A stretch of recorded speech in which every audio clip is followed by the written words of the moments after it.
Are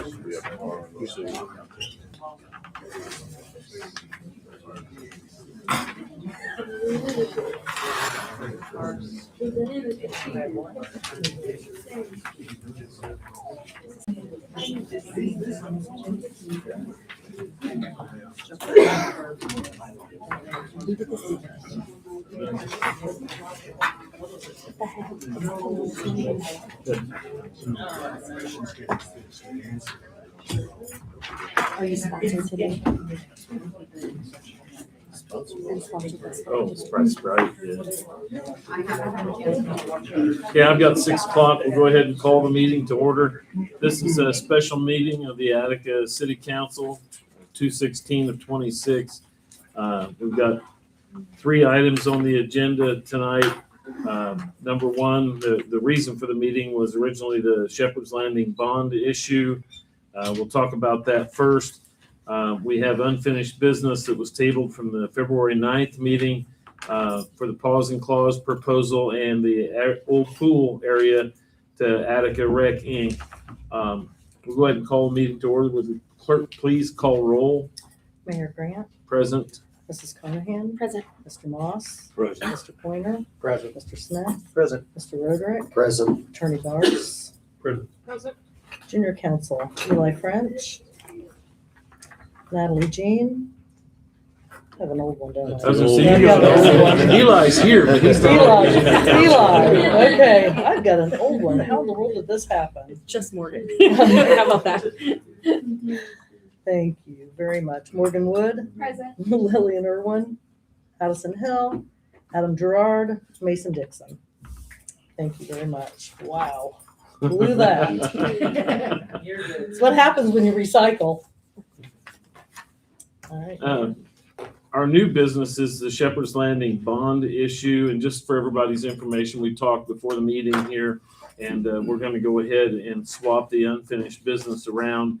I think there's a lot of people here to talk about the pool in Ravine Park, so we'll talk about that first and give you the opportunity not to have to sit through the Paws and Claws if you don't want to. So we'll go ahead and move to the Shepherd's Landing bond issue, and I'd like to turn that over to Attorney Bars at this time. Thank you. The special meeting that we're having tonight is for the bond ordinance for the Shepherd's Landing bond issue. It's a 1.7. It's up to a $1.7 million bond issue that will be loaned to Shepherd's Landing LLC to pay for the cost of infrastructure on their subdivision and paid back by them to the city, who will pay it back to the bondholders over the course of 20 years. It's like a bond is like a mortgage. It's what municipalities use to put in the infrastructure. And the preliminary steps that needed to be taken through the EDC have been taken now. We had that meeting at 5:30 tonight. And so there has been distributed the bond ordinance and the trust indenture and the loan agreement, 3 documents that are part of this deal. The bond ordinance authorizes the issuance of the $1.7 million bond. The trust indenture is like the mortgage or the instrument that records that debt. And it's a revenue bond, not a general bond. And the difference is general bond, there's a limit on how much debt a municipality can carry against its tax levy. It's capped at 2%. This is not that. The alternative form of a bond is a revenue bond that's generated by the TIF district, residential TIF district, that will be captured and used to repay back this bond. It's kind of the idea. So as the lots get improved with infrastructure and they're sold, the taxable property will go up and result in payments back to the town that from Shepherd's Landing LLC, which is the developer.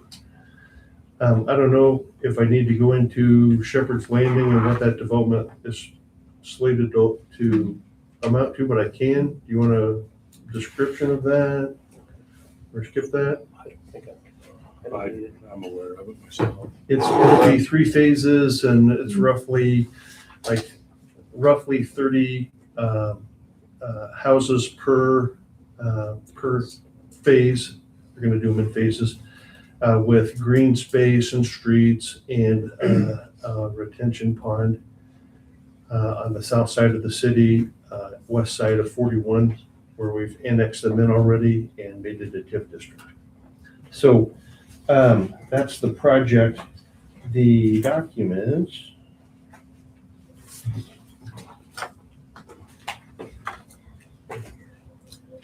I have tabbed these. There is the bond itself. There are several documents. I'm going to pass these documents to the mayor to sign, but there is the bond itself, which is the $1.7 million pledge, a general certificate of issuer, which is a certificate is just an affidavit, and it just says information about the city. It says that it's 1.7 million, that the issue date is going to be March 4th. That's the closing for this bond. That the trustee of the bond is the Bank of New York Mellon Trust Company, which in our experience, that's who always does municipal bonds. They're far and away the most prolific, at least in the Midwest. The name of the company that's developing is Shepherd's Landing. The Indiana Finance Authority is the purchaser of the bonds.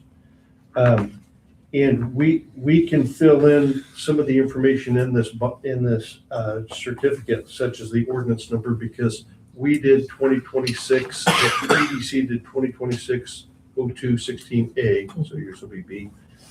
But anyway, that's Joanne, the general certificate. Yes.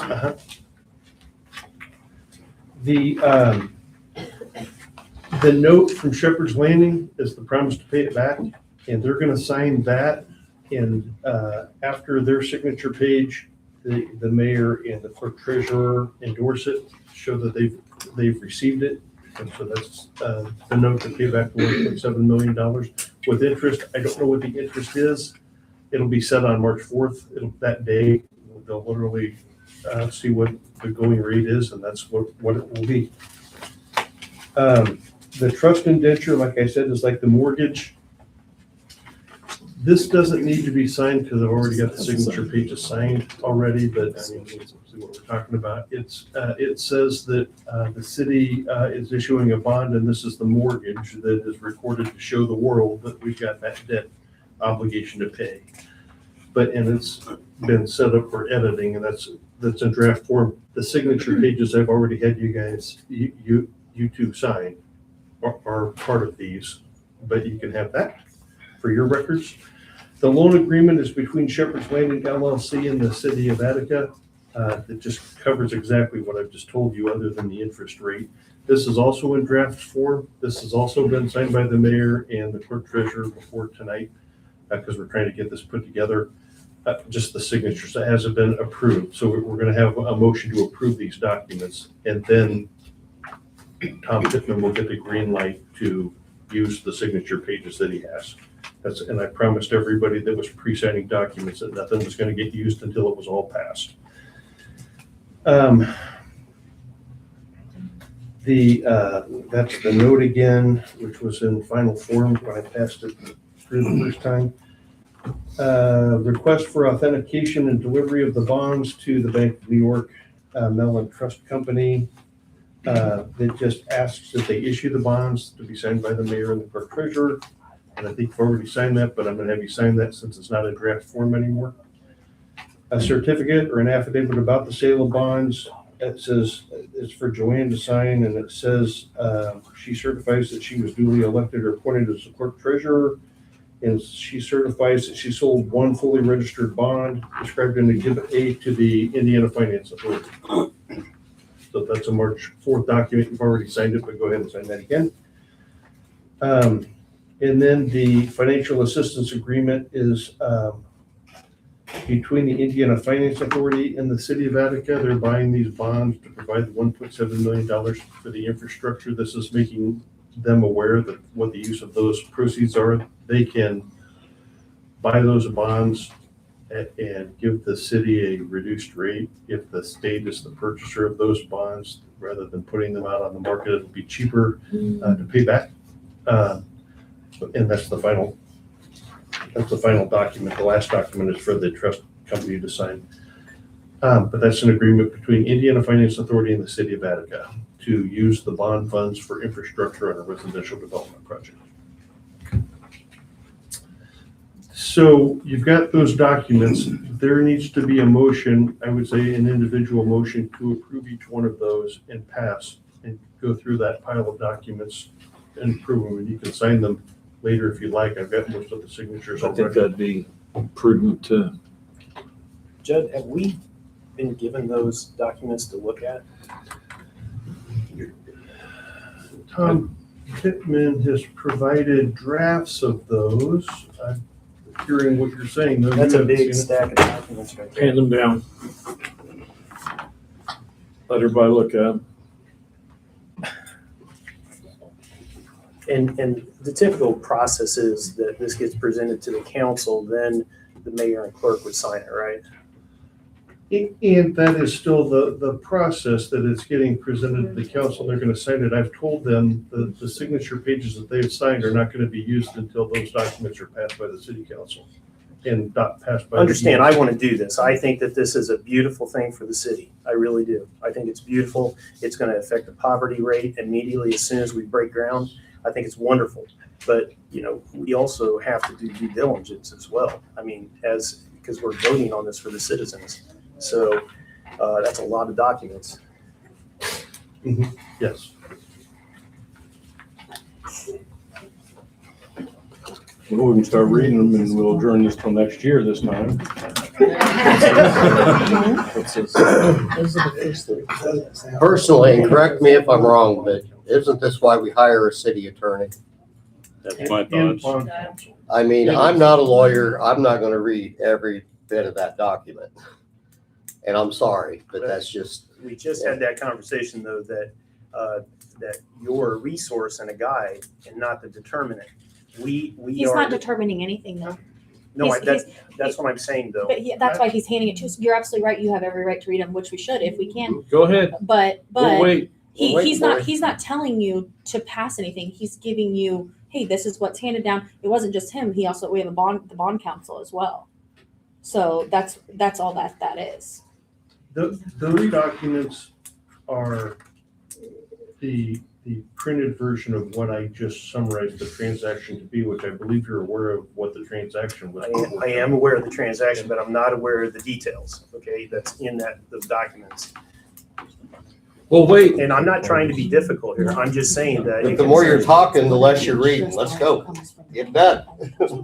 Okay, I don't need you. Go lay down. Just go lay down, okay? I don't have to, John. Yeah, just go lay down, okay, because I've had enough of you, okay? Okay, guys.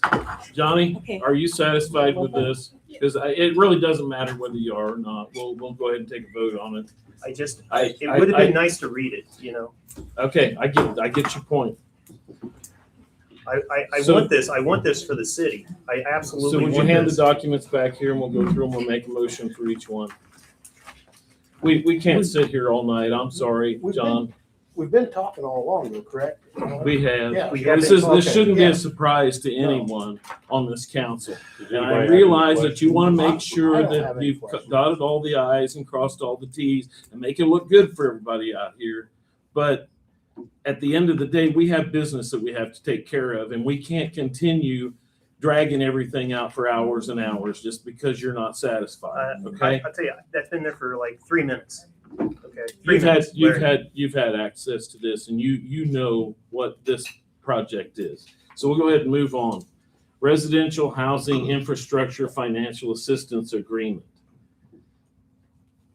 Would anybody like to take a quick look at that, and so you know which one we're looking at? Just gonna put that last. So who is signing this one? Is my guess. I have to We are sign not all. signing We don't anything. sign anything. No. The post-its are the signature page. Just for him to sign though. So we're just making a motion A on. motion to Okay. approve it, yeah. Okay. I mean, it's binding the city to use the $1.7 million bond issue for infrastructure. And all these need to be numbered differently, correct? I don't, talking No, number? they're just No, agreements. They're There's not no number ordinances. on them. Okay. There's just a one resolution or the bond ordinance. That's the only one that's been 2026. Yeah, okay. That's And right it's here. B. And it's right here, Kayleen, it's already, I've already done Okay. it. So it's all good.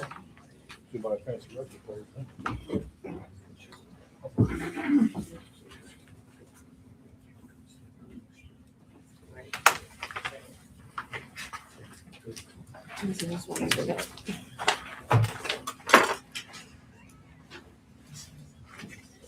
Oh, right there. If there's any questions, we can direct those at our city attorney. If there's any questions about each document as we move through.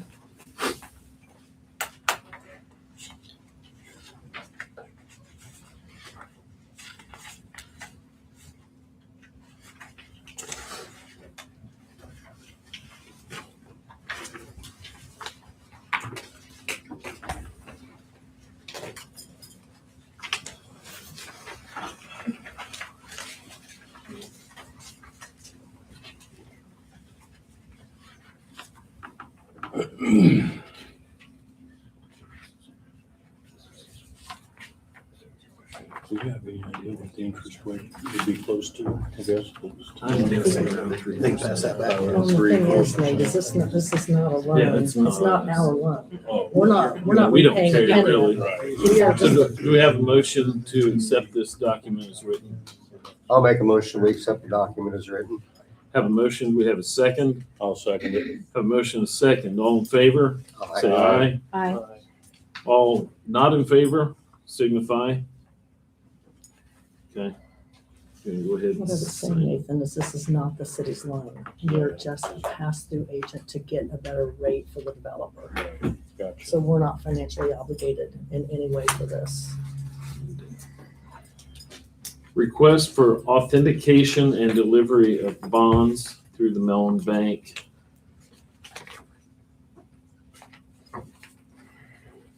Pass that one around. Oh, it's relatively short. Yeah, that one's relatively short. Should be a quick read. But Nathan, we are required to report this as part of our financials since we're the pass-through agent. So it'll appear on our, It appears on our annual financial report, yeah.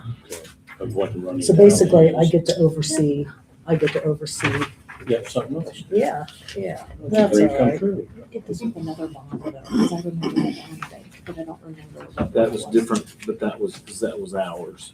We need to talk about, I guess. we can say. Who needs to sign it? That's the one The Mellon Bank is where That's the just bond the for the fire drug-free station. workplace thing, and that's just where. Sorry, had that Do I have a on, motion to accept this one as written? I'll make a motion. Have a motion, do I have a second? I'll second. Have a motion, a second, all in favor? Aye. Unanimous, I believe.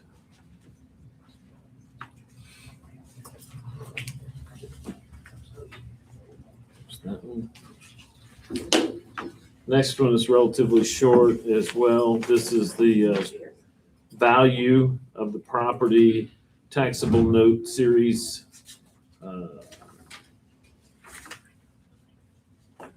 The endorsement, I'll send that one around. Everybody can look at that.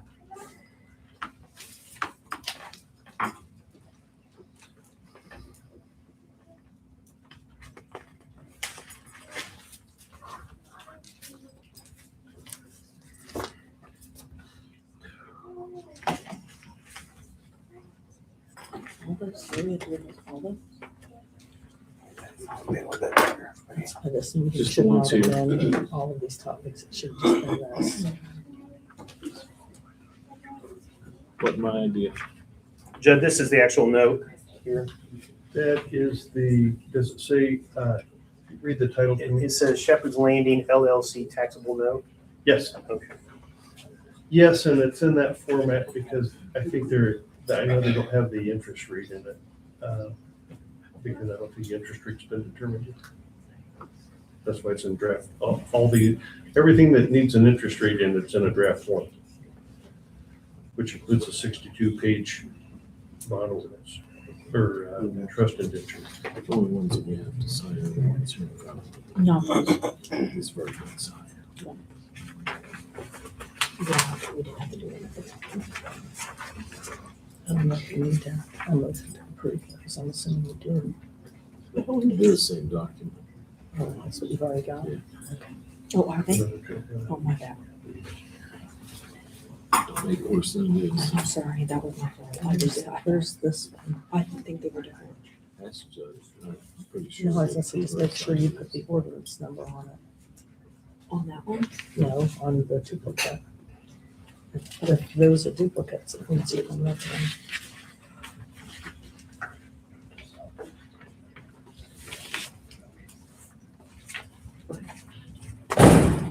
Ouch. Got a motion to approve the note as written. I'll make a motion to approve the note as written. Have a motion. Do we have a second? I'll second. A motion and a second. All in favor? Aye.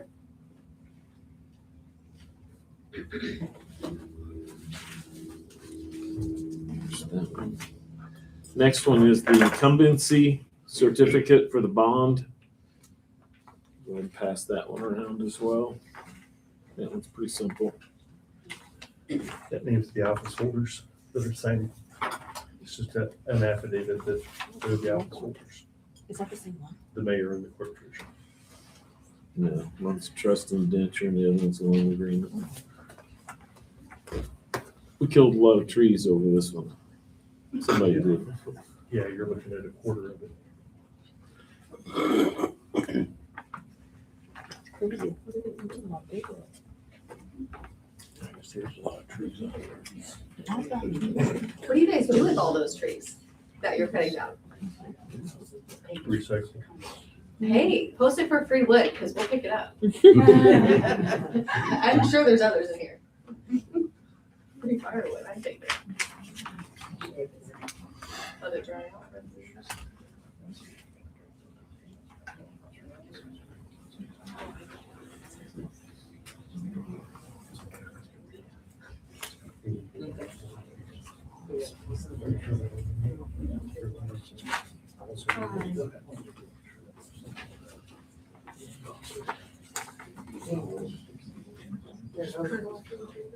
I love those.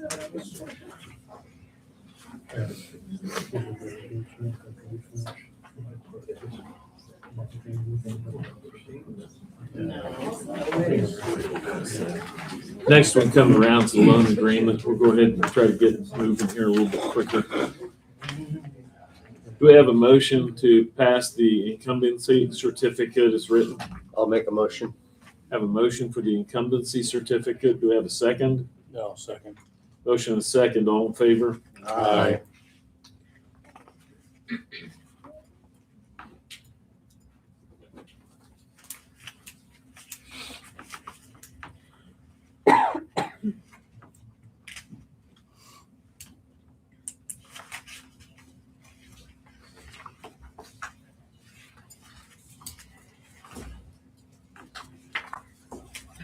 This one's for the trust indenture.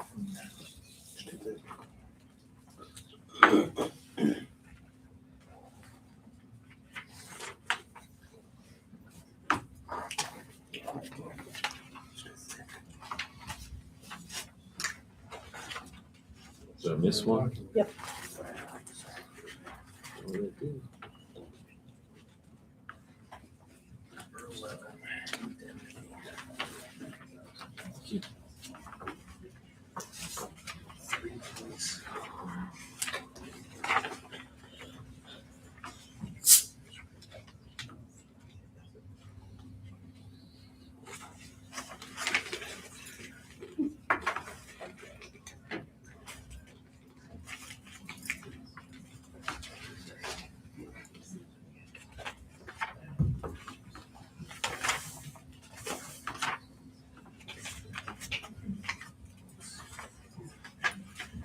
Okay, so Judd, this, in this loan agreement here, it says that it's the city of Attica who is the borrower, correct? We're issuing the bond. Okay, so I'm going to the indemnity section under 3.7 over here, okay?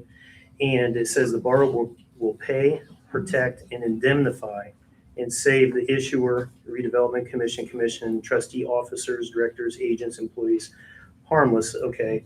Can we talk about the indemnity just a second on this? Yes, I'm gonna have to see it though. Okay.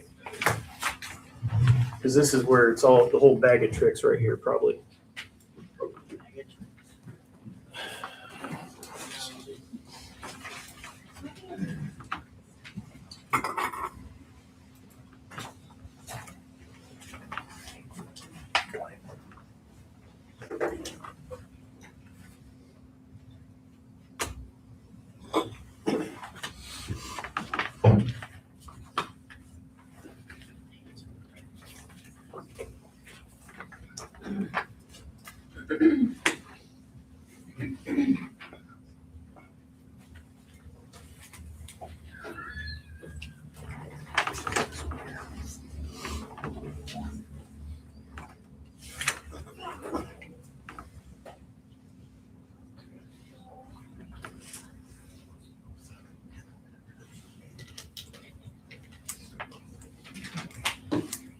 Okay.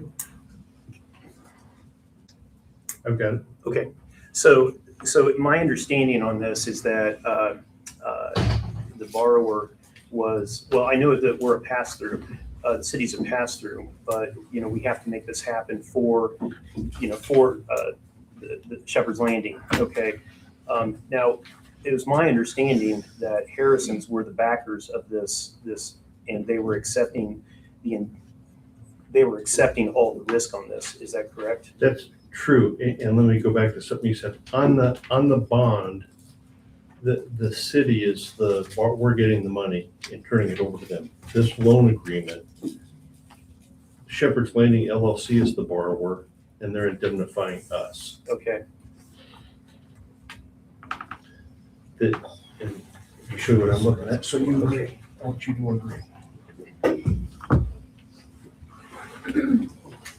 thought we were talking about loan agreement. Yeah. Landing is the borrower in the city issue. Okay. That's okay. I want to make sure I have the right documents here. Okay.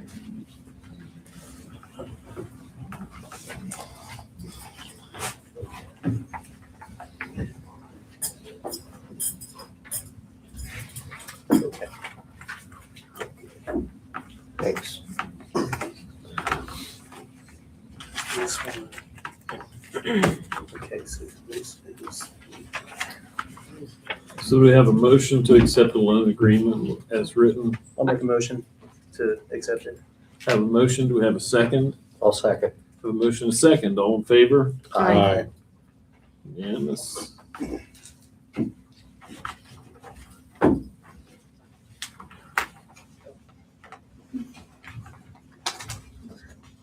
Over. Paper.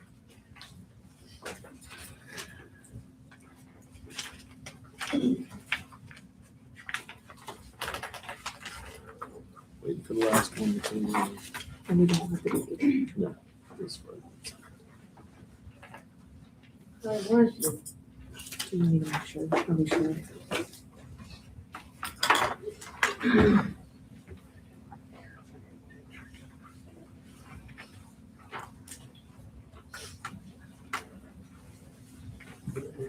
That's the one that was.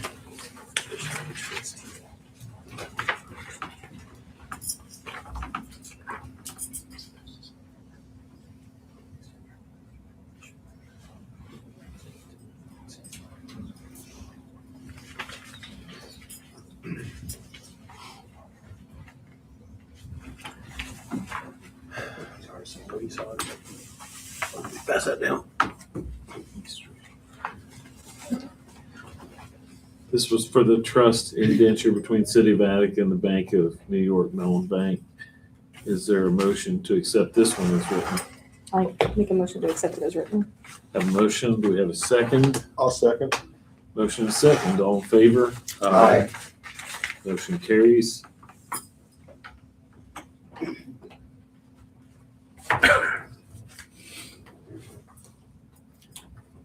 Anything else, Mr. Bars?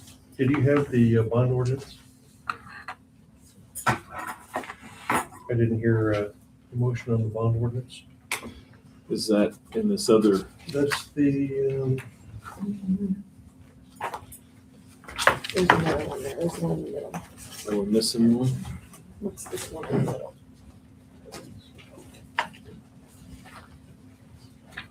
No. No. It's not in this stack. Is it? What's that one?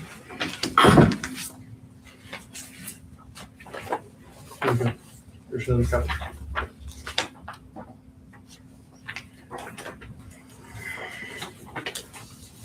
Oh, yeah, Rick, so go ahead and pass that one around.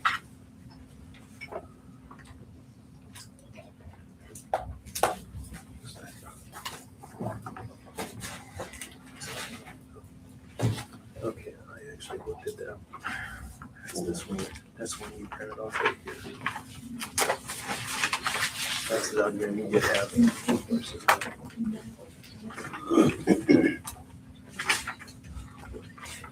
This is the ordinance actually that you.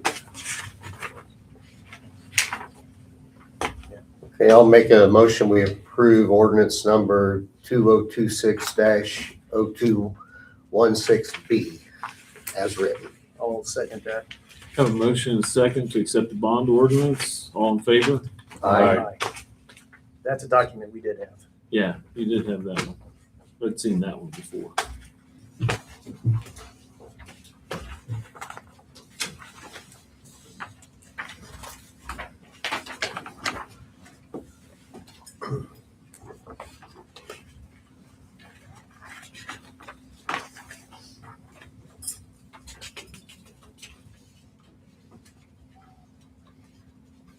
Is there a signature page on this?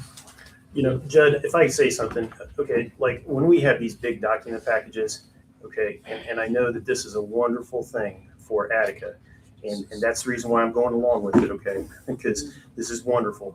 But honestly, we should have had a special council meeting, in my opinion, just to review the documents and talk about it as the council. That's what I think we should have done. And then had a council meeting or a special council meeting to approve it. I really think that's how it should have been. I understand. Okay, anything else, Mr. Bars? No. Okay, we'll go ahead and close the bond issue subject at this point in time, and we're gonna go ahead and move on to I'm sorry, State your name. Can I say one thing? please state your name. Cindy Mason. I just want to commend you for moving forward on this. This has been a work in progress for more than 2 years. Thousands of hours have been committed by Mr. Bars, by Mr. Pittman, by the other professionals that we have, by, Rob and Jeff, the committee that was brought in here 2 years ago that started with this process. So I think a lot of times people don't understand that, well, why don't they just move ahead? It takes a lot of time and a lot of drafts and going through different providers and different builders. And so kudos for, finally.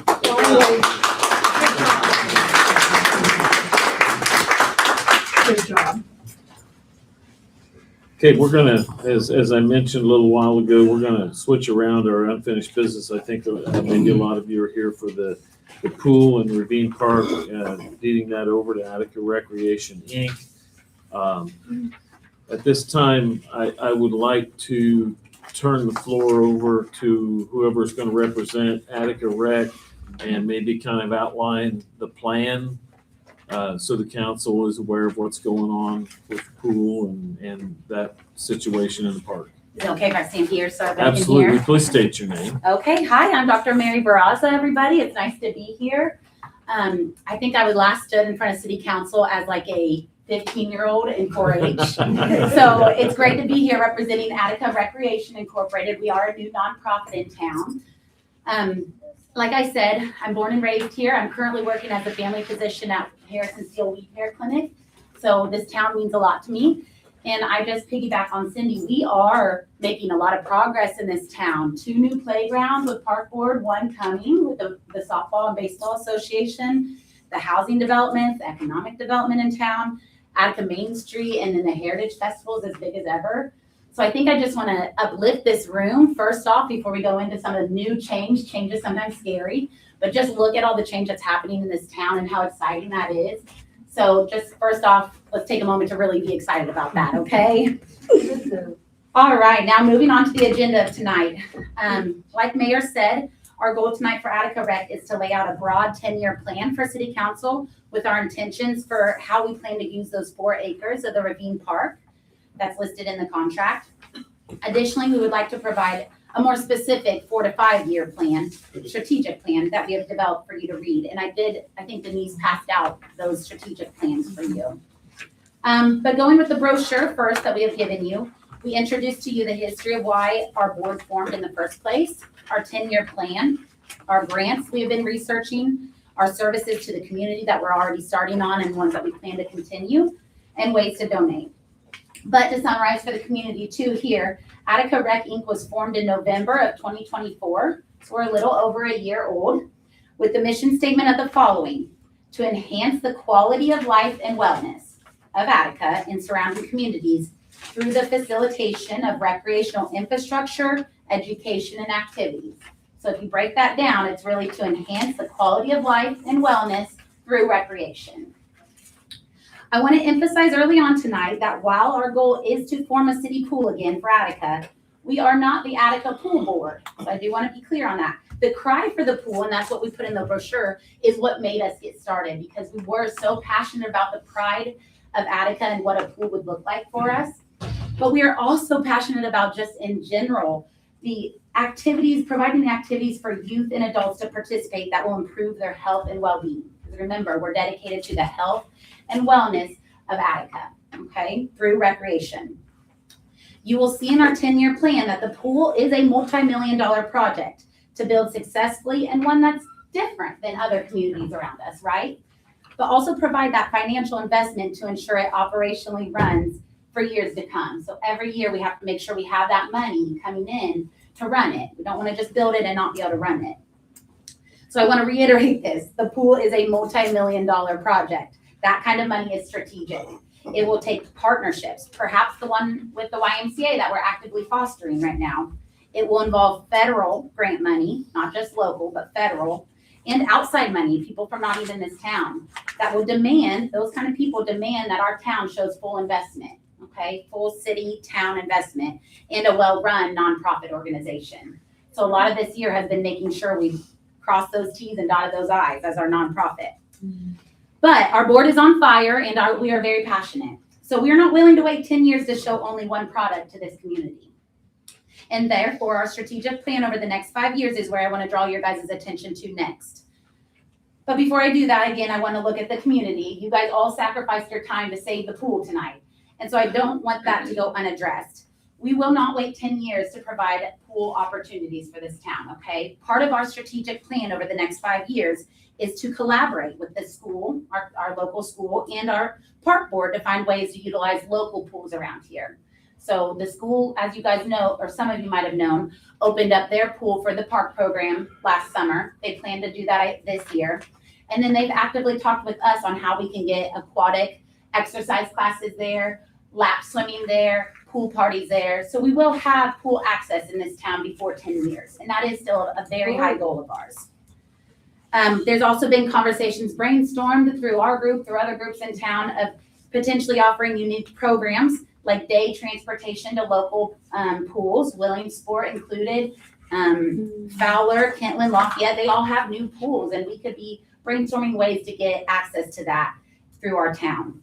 So we do commit to youth and other ages having a pool before 10 years. We do promise that to you all. It's just for the Attica Aquatic Center that we're all gonna have one day. That's a 10-year project, okay? So that's an update on that. Going back to the strategic plan we gave you guys, you can see that the for 2025 to 2026, it focuses a lot more on like the building plan of the park. And we really met a lot of our goals already by that. we've had to do a lot of work to ensure that the necessary steps are done to own that land. Those things include land survey, commercial inspection and appraisal of the building, liability insurance of the property, budgeting of the maintenance and the overhead of the property. But we've been working through that. Most of those things are in progress or completed already. Owning the land is the next crucial step to applying for the grants. So I do want to be clear to the council and the community that without owning this property, we will not qualify for these large grants that are needed for this project to be complete. But I also want to be clear to the community, because I know the council has read through their contract very thoroughly. This contract greatly protects the land. We are in full agreement in our board that we don't want that land in the wrong hands, right? That is our crucial part of Ravine Park. So the contract very much favors that if we would dissolve as a nonprofit, if we don't meet our end of our goals as a nonprofit, it goes back to the city, okay? So we are in a complete agreement with that. But we're also in agreement with the town that we don't want that area of Ravine Park to become an abysmal eyesore either.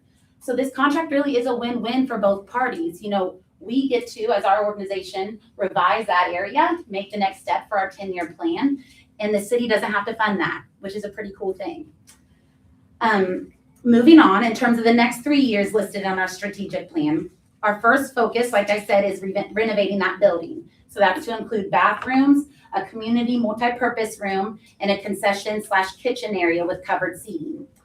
This benefits park and pickleball users especially, but it would allow our board to use for like exercise classes that we've been doing in town. I think some of you guys have seen us advertising that. The school's been amazing to collaborate with us, but there are times where really a gym floor is hard to find in this town outside of the school, and that's what we need for exercise classes.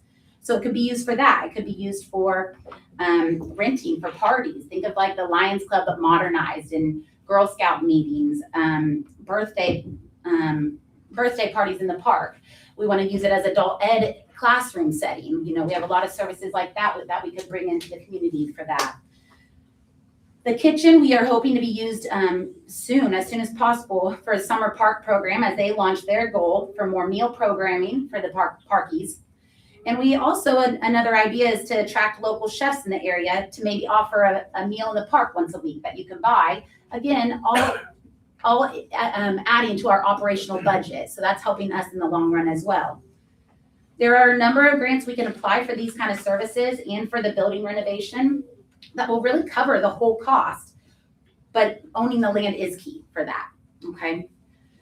So lastly, you will see us mention the building of a splash pad and a potential add-on to the building for more community center space. That's in that 5-year plan again. But to be clear, a splash pad is not our end product. However, to be honest, there's just a lot more accessible funding for splash pads through grants than there are pools at the moment. And while we work towards that larger pool goal, we would still like to provide some local water time in this community, okay? And so that's just adding to some of that operational funding and 10-year plan that we have.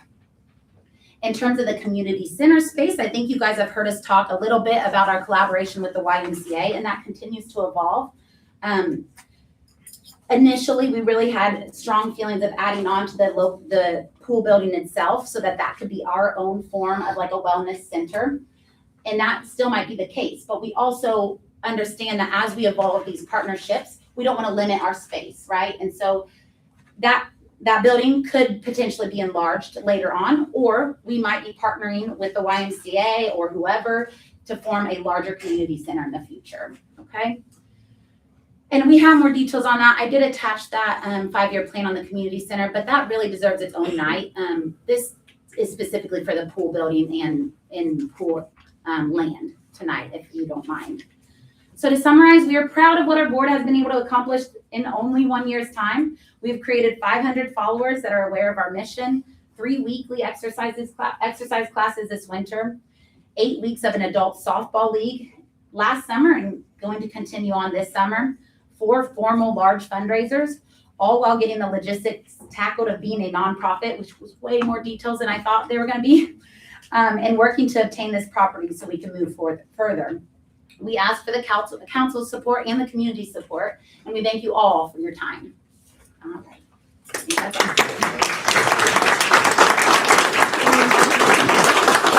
you, Dr. Barraza. I appreciate everything that you and your group has done. You know, I sat here as you're talking through that, and I kind of reflected back. It was 2 years ago that we had our first meeting in here to talk about what we're going to do with the pool, forming a not-for-profit. You know, originally when the pool was built, it was built with a lot of Harrison Steel labor and money. And there was a group called Attica Pool Inc., which was a not-for-profit that ran the pool for many, many years before it got turned over to the city. And, you know, I think a lot of things changed over those years. I worked there when I was in high school for a lot of years, a lot of summers. And I've told this story many times, but it was nothing to have 500 people in that pool on a Sunday afternoon. And I think probably the last 3 or 4 years it was open, we probably didn't have 500 people there total. So the numbers were dwindling down. The summer season changed. You know, we went from being open Memorial Day weekend through Labor Day weekend, and with the school schedules changing, that changed. We lost our lifeguards early because they had to go back to school. So a lot of the demographics of the whole thing changed, and I really appreciate everyone stepping up to the plate and getting this this formed. You know, while you guys were working on getting the not-for-profit formed and things going on, had the pool area surveyed. I worked with you guys to find out how much land you were going to ask for. I've had some people say, well, why do they need the hill behind the pool? And I think the idea was there maybe to have a water slide or maybe even a slide that could be used year round if there's no water. And I thought those were, you know, all excellent ideas. And as we move forward, I think that I'm excited about things that are to come here. So I appreciate it. I'm going to give anybody in the audience, if you want to state your name, I'll give you 3 minutes to speak here. One way or another. So if you'd like to stand, if there's anybody wants to say anything. Yes, sir. 3 minutes. He only gets 2. It's gonna be a minute. Speak your name. State your I'm name, Tim please. Temple from Attica, and I want to commend the park program and Attica Rec, because a lot of what that they're doing is without public funds. And that's the great thing about it. And to say that we're gonna have a line dancing class and there's 45, 50 people there, I never believed it. So, I mean, they're doing good things. And I look at this, what's being asked from the county council or city council. Sorry, city council is the same thing when we had some of these abandoned lots in the city. And yeah, we sold them for a very minimal price to an individual. And those lots, that gentleman has built 4 new houses in Attica. He's the only one. So what they can do with this, it's unlimited. And I'm not going to be exercising, as you can see. I'm built for comfort, not speed. But you guys are doing great. You guys are doing a great thing, a great thing. And for the county, for the city to give out 4 acres, that's a shot of good faith there. So Yeah. thank you. Thank you, Tim. Yep. And I want to thank all the park board and the recreation organization too. But I wanted to thank Jerry Mattern, because I've heard a lot of people talking about him out there at school, taking down equipment, moving it to our parks and stuff. And I'm glad he's doing it, not me. But thank you, Jerry. Thank you very much. Is there anybody else in the audience that would like 3 minutes to speak? Yes, Tell me sir. about it, man. Scott Lowen, long time resident. The only concern I got is getting the hillside, as long as the frisbee golf is still accessible, pass through. Yeah, that makes sense. Yeah, absolutely. And I see a lot of people using that too. You wouldn't think it would be that you would utilize, but a lot of people do utilize that. Yeah. There is one concern over the pickleball court is now if a frisbee goes in there, now you get, You're gonna have to get better at throwing them. it's been on your tricks. Anyway, thank you. No, thank you. Appreciate How's it. that frisbee golf? Got one in the back. Eli French, and not to be a pessimist, but I was looking over the contract, and I was wondering if a reversion were to happen and say there's like unfinished projects or structures, does the city inherit that, and like is that amount of risk like a comfortable thing for you guys? That's a good question. That's a good question. Mr. Bars, would you care to interject on that? Yes, all the improvements they're on to revert back to the city. Any improvement at this point is better than what we have, guys. Let's just put it that way. Yeah. Right now, it's in Something like an shambles. unsafe, like structure, then that would cost money to bulldoze, things like that. It already needs bulldoze.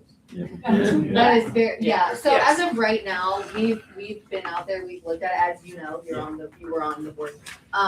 Any improvement is better than what we've got. I'll just put it that way. Very simple, easy. It's only up from here, or down, tearing it all down. We do have a inspection scheduled for the building on Thursday to find out whether or not it's structurally safe, because we're concerned about the front half of the building. The back half seems to be in good condition, but it's sitting on a slab versus on a basement, and we're afraid that it's settled. It's not, because there's some cracks that we're concerned about, there's some damage that we're really concerned about. So we have a state inspector come in on Thursday to check that out, make sure it's okay. We may have to take it down, we may not, we're hoping we can save it, but it depends on the cost of it too. So as far as the Frisbee golf goes, we'll make sure that whatever we plan up there, that we'll make sure that you do have a way to do Frisbee golf in the area. I would have one question on the Frisbee golf deal. I've heard talk of adding another 8 baskets or 9 baskets, make it 18 hole. I haven't heard anything about that, but Yeah, maybe it's somebody just from the most park Frisbee board. players. Yeah. There's more to be added here. That's why we like it. So if I maybe could address that. My name is Jerry Madden. I'm the president of the park board. And we have a 5-year plan that was with the 2 primary things this year and the next 2 years is the improvement in the parks and the trails. Those are the 2 most utilized features of our parks. And so what you're going to be seeing this coming 6 months or so is that all the parks are going to be upgraded with safety mulch, so that if kids fall, they're going to have that safety. All of the parks are going to be upgraded with some level of ADA accessibility. The trails are going to be upgraded so that they're maintained regularly and people will be able to get through the trails. Particularly in Armswood, that was an issue, so we're addressing that. So you're going to see that kind of emphasis on facility. Now, another thing, so potentially, though it was not thought of, would be the adding on an additional 9. Now, to do that, we're going to have to be thinking, where's that money coming from? Because honestly, the money's pretty well, there was a substantial donation movement in park monies. We have dedicated this year alone $113,000 for these upgrades. And so that took a lot of flexibility on the part of the city to move certain funds where they had been held to other places so the park board could use that for that upgrade. That being said, we're also applying for grants. We have a committee structure to apply for grants. Some of that we can do as a government agency. Some of that we have to partner very closely with 501c3, like these guys, and Main Street, and so on.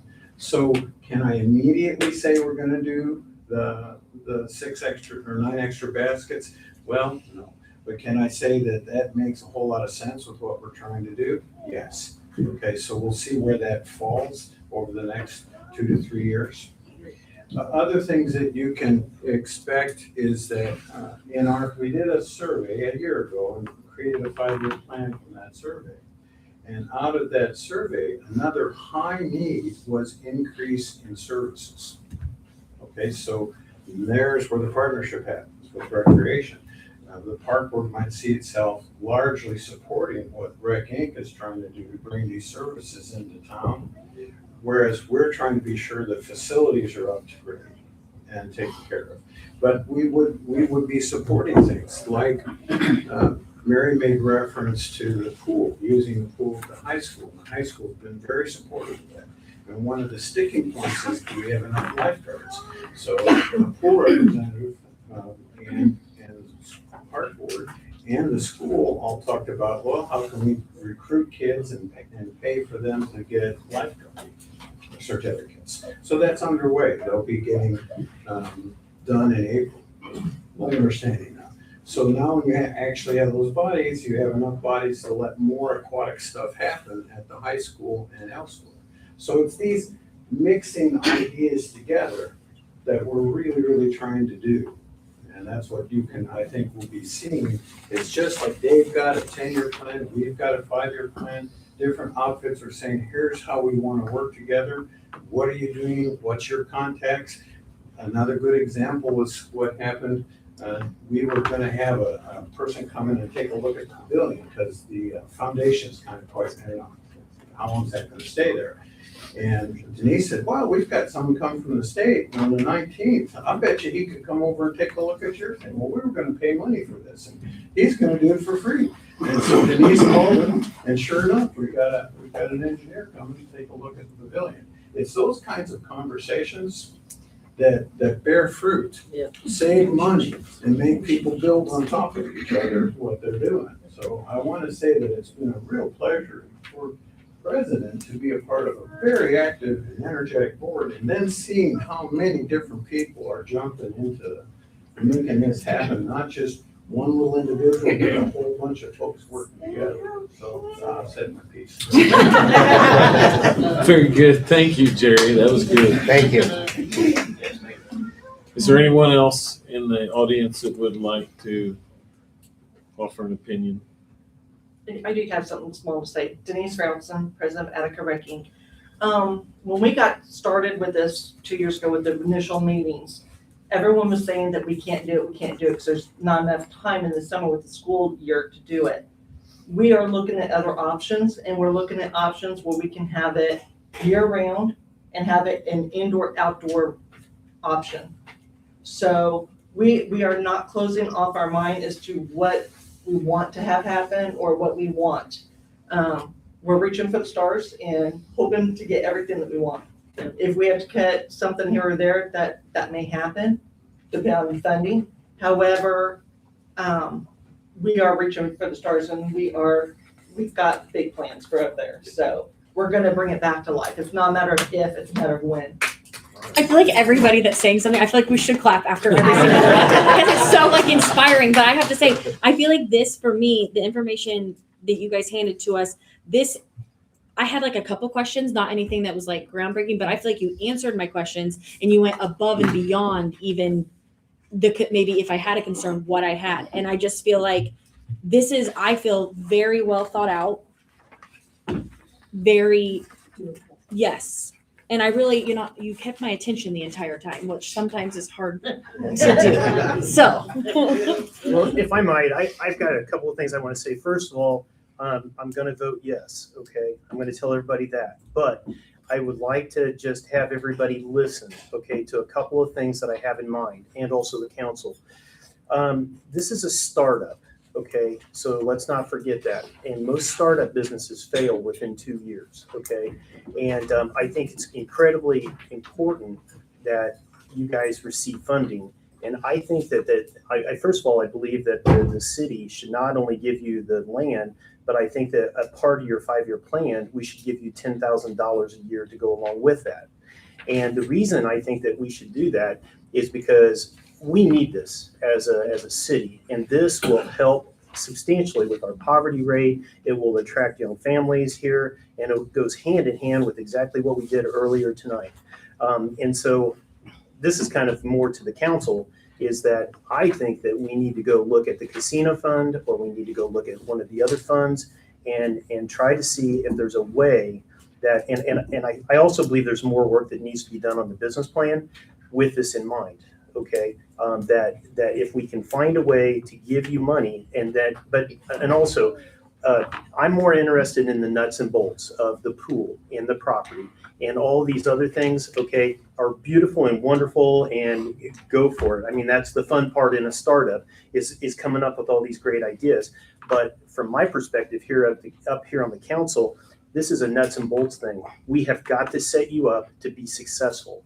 And to be successful, you need more than just the property. And we do have the ability, I believe, to find some money for y'all. And I do believe that there are endowments out there that might be here in the city that you could use that immediately to, then you got 10 grand. Now you can go get 10 more grand, and then you can get another 10 grand. And next thing you know, you've got your match for 100,000. Okay. And so this is what I think is so important. And I think that we would be short-sighted, from the city council if we don't try to find a way to do that. And I also would like to tell you, and I did say I'm going to vote yes for this, but I also would like you to go do more work on the 5-year plan with maybe money coming in from the council. And also the other thing is, I'd also like to ask you guys to keep it simple.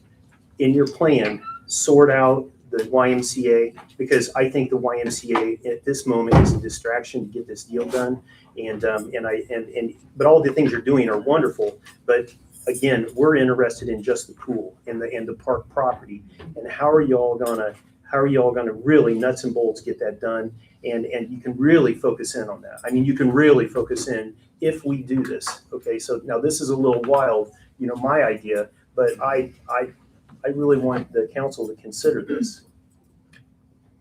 I think the big thing is too, that from my perspective is you guys are a separate entity from us, Right. period. Yeah. So, and I mean this nicely, Johnny can wish all those things, but you don't have to do that. No. You can do what you want. Yeah, but if you were able to put together a 5-year plan. They did. But a 5-year plan, I don't know how many 5-year plans you've looked at, Keely, but I've done a bunch. And I've started a bunch of businesses. Well, hold on. Okay. That's Kind of like a brewery, right? Yeah, well, and I decided not to do it. What I'm saying is, I think that this is a awesome start. I think this gives a great, it's talking about things that they're doing, that they're in progress. And the biggest thing that we have to remember right now is, and you just said you were going to vote yes on, is are we going to deed this land over to them so that they can capture more funds and go for more things that we can currently give them? And I think I will also be voting yes for that.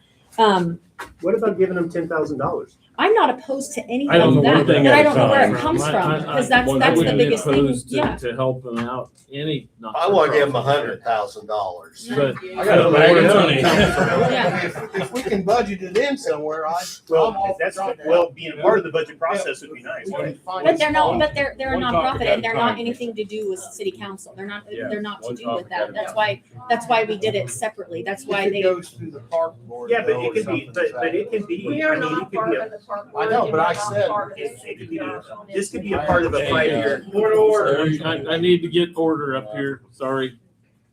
Not everybody talking at once. Mr. Smith, would you please finish? Okay, yeah, so I don't think that the business plan is where it needs to be at. And I think that for us, I think the business plan needs to be real simple, okay, for the property and the pool.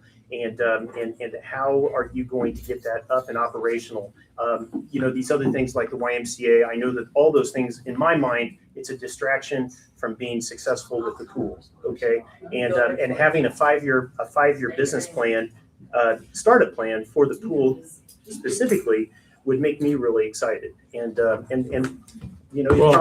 but they're not just the pool. It's Attica Rec Inc. It's the whole, they're talking about, it's a whole wellness program that we're doing. I understand, So they but have to we don't focus want on this other back. things. We don't want this back. We want this to be successful. And I think that there needs to be more work done. More. I mean, you guys put this together. Okay, I watched your video, and I thought you had a really good hearing. And Ms. Barraza, you were the one that actually said, it's like, hey, we've got to have 2 efforts here. We need to have one for the pool and one for the programs. And I thought you were spot on when you said that. So that's. But we can't get the pool without the programming, because the programming is what pays for what we need with the pool. So it is hand in hand. We can't do one without the other. It's just that simple. And as far as the Y is concerned, we are trying hard and we have to do the feasibility study. Once that's done, they are seriously considering coming to Attica, because we've already done a tour of the buildings that they could use for it, for programming. We've done a lot of steps already. We're just waiting to do the feasibility study so we can get them here. If they decide to partner with us and come, they can have all the money raised, according to them, in less than 2 years. So I'm sorry, but the Y is just as important as the pool, is just as important as the programming that we're offering. As of It's right all now, one. unless you have a higher opportunity than the Y, and I don't see any business around here donating that much money in 2 years, we're gonna follow through with the Y. I respect your opinion. My name's Courtney Hurd, by the way. I respect your opinion, but I'm gonna shoot you down on that. Okay. And we're gonna keep going on our 5-year plan. If everyone wants to Well, see our I think the five-year Y is a plan, great idea. you are more than welcome to come to a meeting. If you are concerned about anything, we welcome everyone. Our videos are posted on YouTube. I am very outspoken as it is. You can reach me. My number is 765-299-5484. Call me anytime. I'd love to hear more input from the town because we have been going on and on about this. I'd love to see you at a meeting. Well, I was actually at the very first one. Have you been since? No, I haven't. Thank you. My point was That's that not necessary. I think that when we first started talking about this, there was a very laser focus on what's it going to take to get the pool open back up. And the pool failed as it was sitting because of what we've already talked about. We talked about the shortened season. We talked about the lack of people coming to the pool. We talked about the lack of funding, the lack of lifeguards. There was a And the age, multitude. Mr. Mayor, I mean, the age was The age terrible of on the it. pool, I mean, it was built in 1962 or 63. Right. It's almost as old as I am. So there was a multitude of reasons why the pool couldn't continue to operate as it was. So in order to rejuvenate that and get it going, I admire what you guys are doing in that you're wanting to build a solid foundation before you build the house. You don't build a roof, you don't build a house before you have a foundation. And you guys are wanting to lay out the foundation so that the pool can operate for many years to come based on this foundation that you've built that's going to allow it to be funded from other sources and other things that you're doing. You know, if you wanted to open up a pool tomorrow, you could buy a blow-up pool and put up there in the park, but that doesn't make it a public pool that's going to be viable for years to come. So I admire what you're doing, and I would encourage the council to go ahead and go with this plan, and we'll write it out and we'll help you any way we can. I'm not opposed to trying to find money to help supplement things that need to be done. You know, one of the things that's probably going to happen is the city's going to continue to provide water up there for the pool. That's not currently metered. We would probably provide water. You know, I've already told the board that they probably didn't need to worry about mowing that 4 acres up there and maintaining that. We'd maintain it just like we're maintaining it today with summer mowing. And Well, what about the utilities like electricity? Is that going to be we on haven't there? we haven't just got haven't there. got that far. No, we haven't got there. I mean, the electricity's not separately metered right now, so there would have to be some. Right, which the city electrical paid for work. all those years anyway. I mean, Right, that's not right. something we haven't. But, you know, the done. point is that the city is still vested in this, and we're going to do whatever we can to move forward with it. I know, I'm ready to show support for him. I'm ready to make a motion if we can. I second. Okay, we have a motion and a second. All in favor of approving the plan to donate the property to Attica Rec, Inc.? Aye. Aye. Aye. Thank you.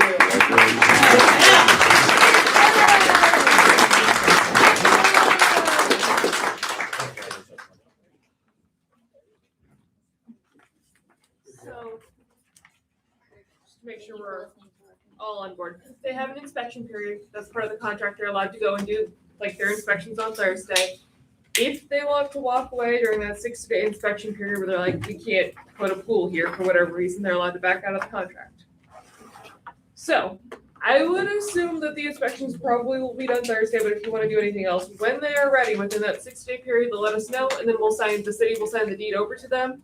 It will have the reverter clause on the face of the deed, which mangles their title somewhat, so that if they ever try to transfer it to another party, it's going to get flagged and come right back to the city. I'm not telling you to do that. You guys are great, but that's why it lasts for 30 years because we can't really plan what's going to Okay, happen. so you mentioned a 30-year clause at the last city council meeting. We didn't see that in the paperwork, so where is that at? 1.3. Okay, and what does that clause entail, the 1.3? So what that does, the 1.3 reflects is Indiana Code 32-17-10-2. If anybody gets bored, wants some light reading at night before they go to bed, but what that does is it's a reverter clause. So if you were to cease operations, you shut the 501c3 down and just walk away, you try to transfer it to a different entity, like a different private entity, like the YMCA, without getting, the city's permission first. Like, I'm not saying you guys are gonna do like a fly-by-night operation, but if, the next 10 years try to do something like that, that's going to trigger what's called a reverter. And so the city would be able to go in and wipe out your interest in that property, and it'll go back to the city. Yeah. The one question that we do have in that, it's the 1.3. Yep. Yeah, in 1.3, it says it's a 30-day cure. Mhm. If there's an issue, if the city council has an issue with us, can we bump that to 90 days? Because if they're coming to us saying there's an issue, it's gotta be something pretty major for them to want to revert it. But so that would be, you would have 30 days basically to reform your entity, or 30 days to wipe out the transaction with the third party, which you can normally do in 30 days. Like, I would Okay. think most of this could be done in like 10 days. So 30 days is a little, Okay, so it's basically saying that if we partnered with the Y, not that they necessarily can't take over it, and if they do, we have to fix that within 30 days. correct, yes. Okay, I'm good with that. read it. Yeah. Okay. Thank you, guys. Thank you, Dr. Barraza. Thank you. Yes, Thank you. yes, thank you all. Appreciate it. Appreciate everybody coming too and supporting this group. Yes, all of you being here is awesome. Please, we'd love to see you more.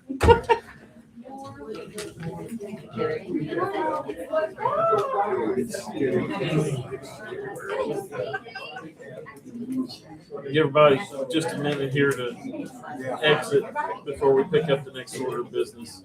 Hey, Denise. Denise. You said he's So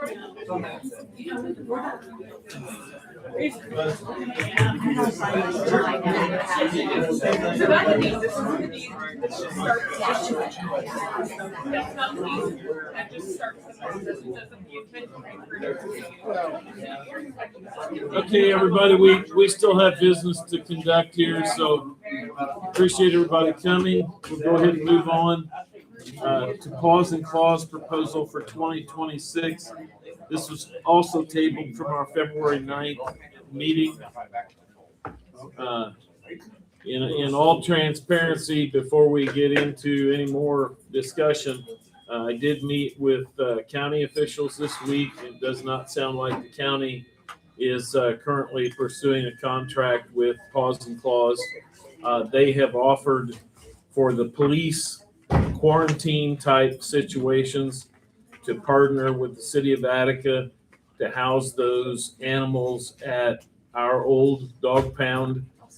We've been working on a plan for that. They would share the cost of that with us to get that back up and running, at least for those animals. Now, that's not the dogs running down the street, somebody catches it and takes it down there. This is strictly for quarantine, police action things. There was a little bit of ambiguity on that when we talked at the last meeting regarding what's a police action. Police action is not somebody calls the police because dogs are fighting in their backyard and the police calls Paws and Claws. That's not a police action. A police action is a quarantine where a dog has bitten someone, or if they pull somebody over for drunk driving or whatever the case and they have a dog in their vehicle, we would ask the court to add that onto their court costs, the cost of the care of that animal. We would probably have to hire a person, maybe somebody that we already have, to be the caretaker of that facility and feed the dogs. And we would also have to go out and contract with a veterinary clinic to provide veterinary services, of which the county would, in principle, agree to share those costs with. So I'll say that before we open it up. I don't know. I know there's people from Paws and Claws here. Do you have a new proposal or? We're just here to answer questions if you have questions. Okay. So I'll open it up to the council to speak one way or another or discuss. I will say that before we get too far down the road here, the city of Attica is not in a position to have an open-ended contract with anybody. By open-ended, I mean an a la carte at the end where we pay a certain fee and then on top of that pay for dogs that are taken out there, because we don't know what those costs are. We can't budget that way. We need to budget on a fixed amount per year. So you don't want to look at the, I'm just saying, I don't know how we would pay for it. If we agreed to do that the tonight. I don't know. paper service agreement. Yeah, You don't want to look at that. Okay. I don't think we can Well, do even the that. retainer one is the same way too. Right. Well, I can speak for the financial part of it. I love Dr. Tracy. She is our vet. I love Paws and Claws. I support them. But with everything looming on the horizon with our reduction in revenue that we don't even know what that's going to look like, we unfortunately don't have the funding in the budget this year to support a retainer and an open-ended contract. And we have no idea what our reduction in revenues are going to look like. The State House is still in session. It doesn't end, I don't think, until the 26th of February. There are amendments to Senate Enrolled Act 1 from last year that literally cuts our miscellaneous revenue by 63%. It cuts our budget in half. So we go from over a $2 million budget or $2 million in revenue to, $1 million or less. So moving forward, until we know what changes, if any changes that are going to be voted on and amended to SEA 1, we have no, and even once they are, we still have no idea what our revenues are going to look like moving forward. So at this point, we're not even in a position to make any kind of long-term commitments as far as contracts. But aren't we budgeted for this year? We are, and the money's not there for this year for an open-ended contract. What we budgeted on was the amount that was 32,000 or 35,000. That's what we budgeted on. Couldn't we word that some way to say not to exceed this? Do it as the a la carte, not to exceed this amount, and when we get to that amount, we address it then. I mean, maybe it won't happen, but we got to have some kind of animal control. I mean, if we don't, we're going to be. Well, I think that the contract is actually 32,000. I think that's the proposal. It's 32,000, and it's That's capped. what the new proposal and is. it's capped, and it's actually less money than it was last year. No, it's not. No, It's, no, that's actually Yeah. capped. I watched it. I read it. It's capped, and then there's a la carte services for police action. Yeah, that but would that's still different. com- But that it's comes still- out of a different bucket. No, it does No, not. that It comes out of the different same bucket. exact bucket. line item. It does not come out of a different budget. Okay, but the funding source, okay, is different. It's not the city of Attica funding that. That is where it's a police action, and actually the criminal, in that particular case, the criminal, okay, and this is the problem. We just haven't chased after the money. But In the the thing is, past. the city is going to be responsible for paying it up front and then recouping it on the back end. We don't have the money to pay it up front, is my point. So then we just let those animals run free then, or what? I mean, I- I don't And understand. that's what I'm saying. It My- seems like we got to have some kind of. My thinking was maybe some type of a hybrid situation where we cut them clear out of the police things. We take care of that ourselves in conjunction with the county. And we contract with them at some reduced amount that would take care of the stray dogs and cats and whatever. So we separate those two out. But that's just still moving money around, right? I mean, you still have the Not expense. really, because the county would be splitting those costs of operating that with us. And we would only be paying we would have control over it. So, We wouldn't get a bill for $1,000 for a dog that they kept for 100 days. Well, but the part-time we before, was it about 35,000 that we had that dog catcher? Nowhere near that. No, nowhere near that. We were Nowhere near paying, that. originally when Paws and Claws took this over, it was like 14,000. I remember it being 14,000. yeah, but that was We had 15 years ago. That It included- was. That It was. included the vehicle Definitely. And we- Yeah, I and we mean, had a and just the vehicle. insurance alone is Yeah. $14,000 for animal control. Just $14,000. Not But for that's us. but that's not on the city. No, That's their, no offense, that's your business. Like you have insurance for your business. You work for Meyer Steel has insurance for their business. It's That's not not going to something. be for free. Oh, no. I know. I didn't say it was for free. I'm just Okay. trying to, where we don't But, revert. but the city already has and I haven't investigated yet what it's going to do to our insurance rate, but the city has a rider for our insurance, an umbrella policy. It could fall under that umbrella and would raise a dime. It didn't go down any when we did away with the dog pound, did it? Yep, no. So it pretty much stayed the same. So we understand, okay, that Paws and Claws is a nonprofit organization, right? Yeah. They're not, okay, they're not in business to make money here. They're just barely surviving. And for some reason, it feels like they're being persecuted for being a nonprofit. And there's nobody out there that is overpaid by any means. And so I Don't mean, disagree. and so why does the city think that we can take this on, and even the county for that matter, and do it cheaper? I just don't understand it. Well, We need to work control on it at that point in time. I think we would have better control over it.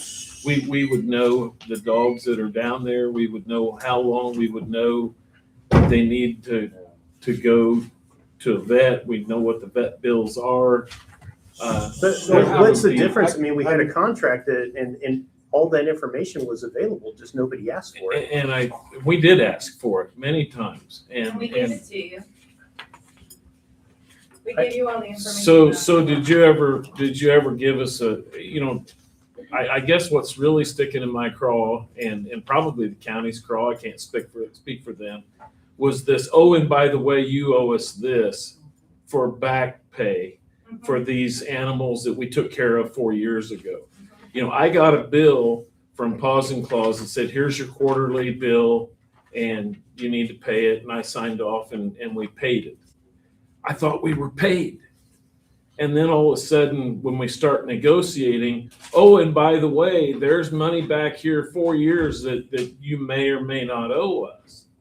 And we can't operate that way. I'm an animal lover. I've always had dogs, but we can't operate as a city that way. Yes, and I understand that, and that those particular cases, they fell through the cracks. I agree. That's why I went through and took the time to rewrite everything. Because I felt like it'd be documented, everybody had a thing to follow, and then that would happen again. Now, the amount of animals that we take in that are actually police action animals, like you said, they're the arrests, those types of things, they're not the majority of the animals that we do take in. And then the idea that was proposed to us is to try to develop a way where the city's not responsible for them and we're not, but the criminal themselves is responsible. I thought that was a really good idea. So that's why we kind of went that way. And those costs that we put in there, I can't really tell you either how much it's gonna be.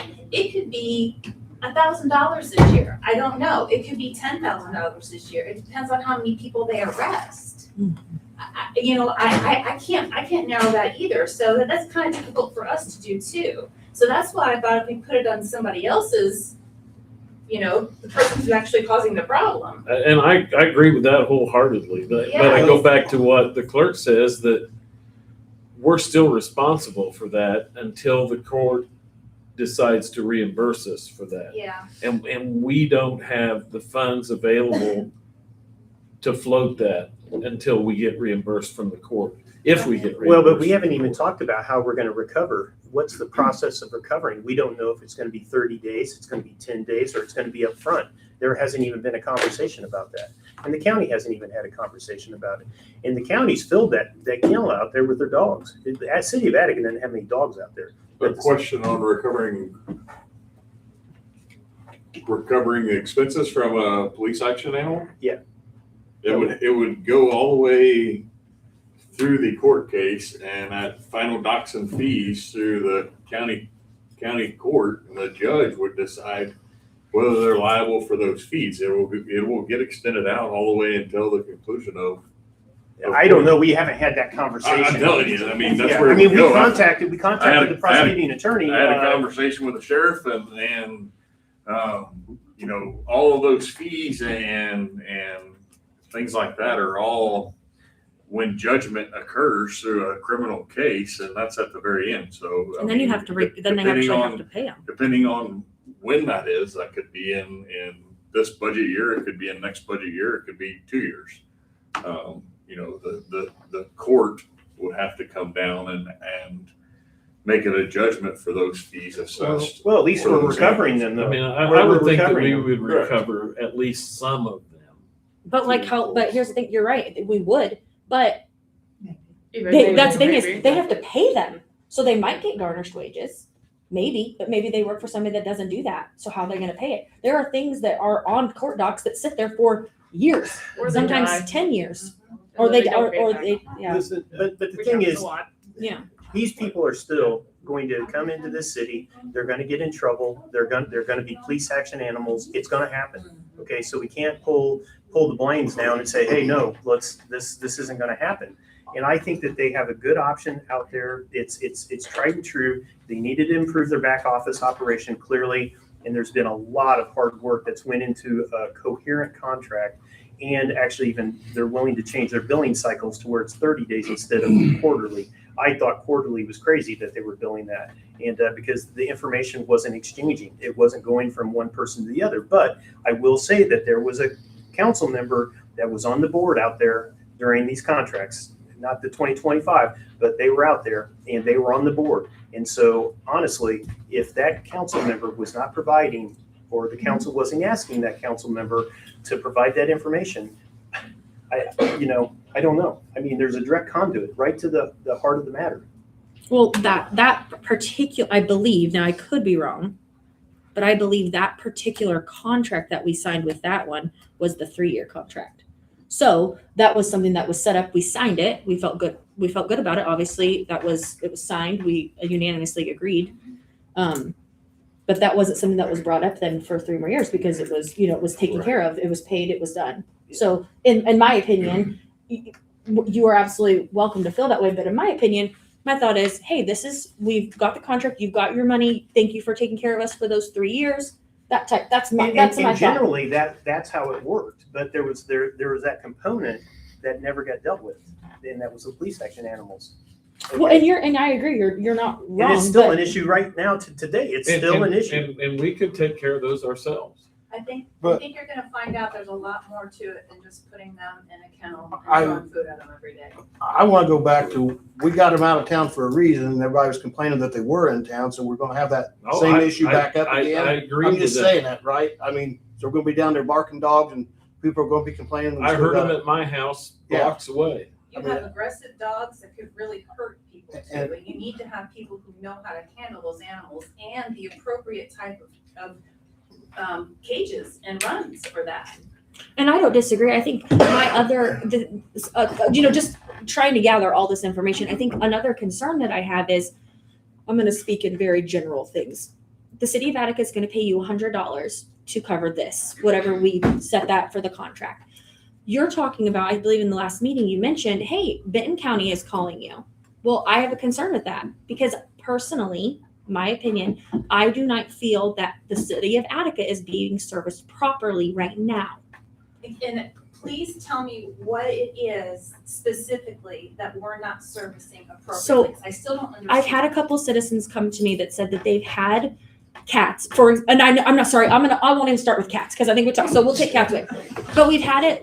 Where they've needed to go out there. They've got a stray dog. But you guys have closed down effectively for months last year. You were closed down. We are closed. We cannot take any more animals.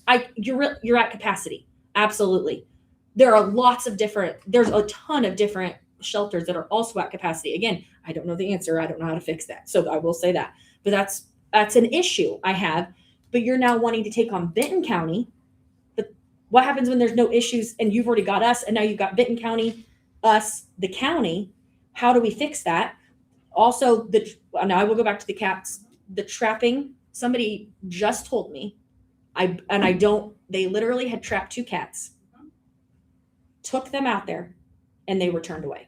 Well, did they call? Did they schedule? I don't know. Did they do everything they were supposed to do? I don't know, but There's a do we know how process to there.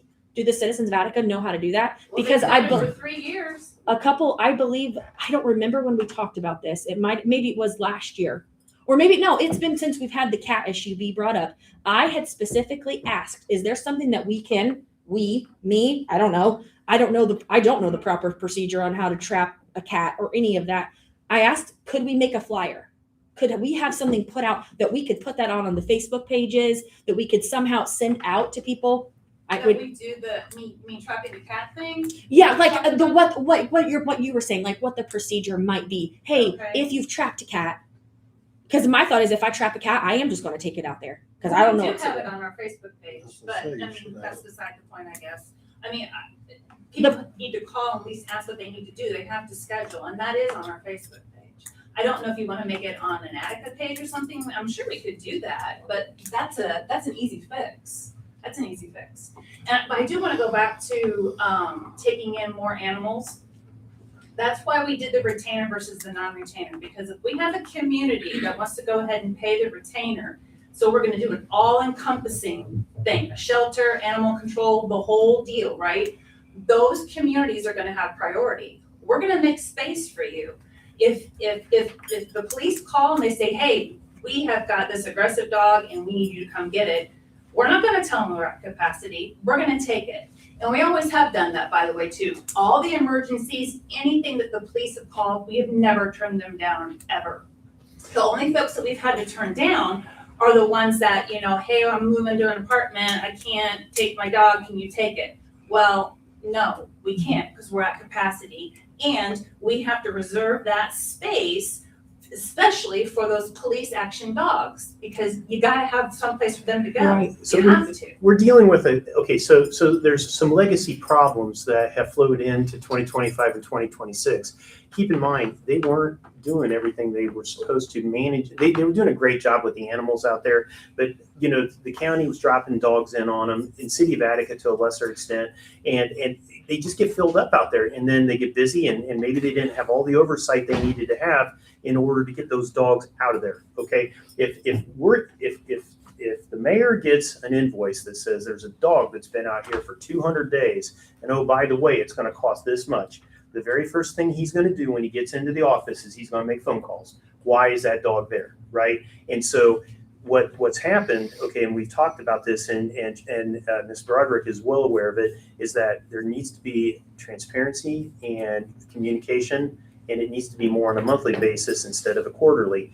And I think that is one of the things that's missing, because if they were moving those dogs out, if they were getting them in and getting them out, okay, the police action ones, then there would have been a lot of capacity for a lot of things, I think. But right now, as it sits, I mean, you guys are still full out there. You walk in and it's just thunderous. Those dogs barking in there. I mean, it's just. Yeah, I mean, the faster we can get them out, the better. Yeah. Yeah. So right now, as of February, I don't even know what the date is today, sorry, the 16th. Who do you, and because you said cities, what cities or municipalities or whoever do you have currently on the retainer contract? Nobody, because it's brand new. Okay, so then my next question that goes along with that, when would you cap it? Let's pretend you've got all the cities in Fountain County, Okay, and then that have said, yes, we want to do a retainer. okay. I would assume that it would be kind of like on a first come, first served basis. But when do you say, I can't take on the town of Hillsborough? I don't know, Hillsborough, because Attica's a big one for us. I know I'm going to be really close there, but I can take on Kingman. I can take on, you know what I'm saying? Where do you see yourself at capacity, I guess, that you're like, we cannot do a retainer with anybody else?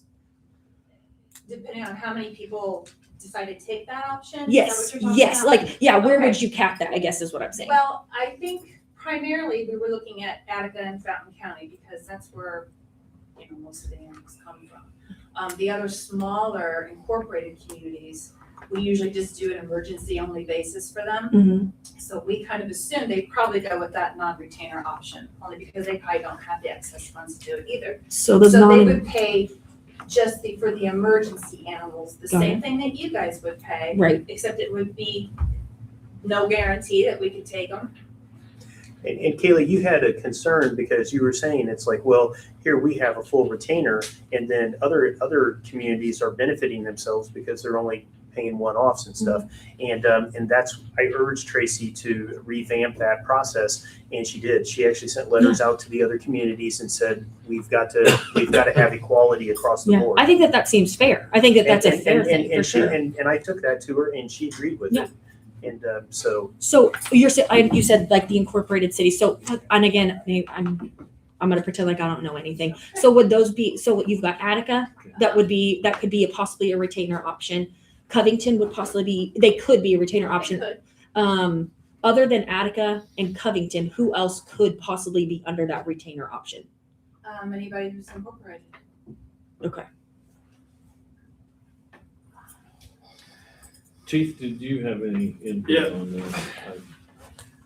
Especially from the police. I'm gonna kind of stand up here so everybody can see me, so, Can't hide from you. I guess I'm gonna kind of play mediator here. Hopefully, we've had a lot of hourly meetings. I've had meetings with Paws and Claws. I've had meetings with council members. I've had meetings with sheriffs. I've had meetings all over about Paws and Claws. And I think we've kind of been beating the horse around but I think we're hearing lots of great things.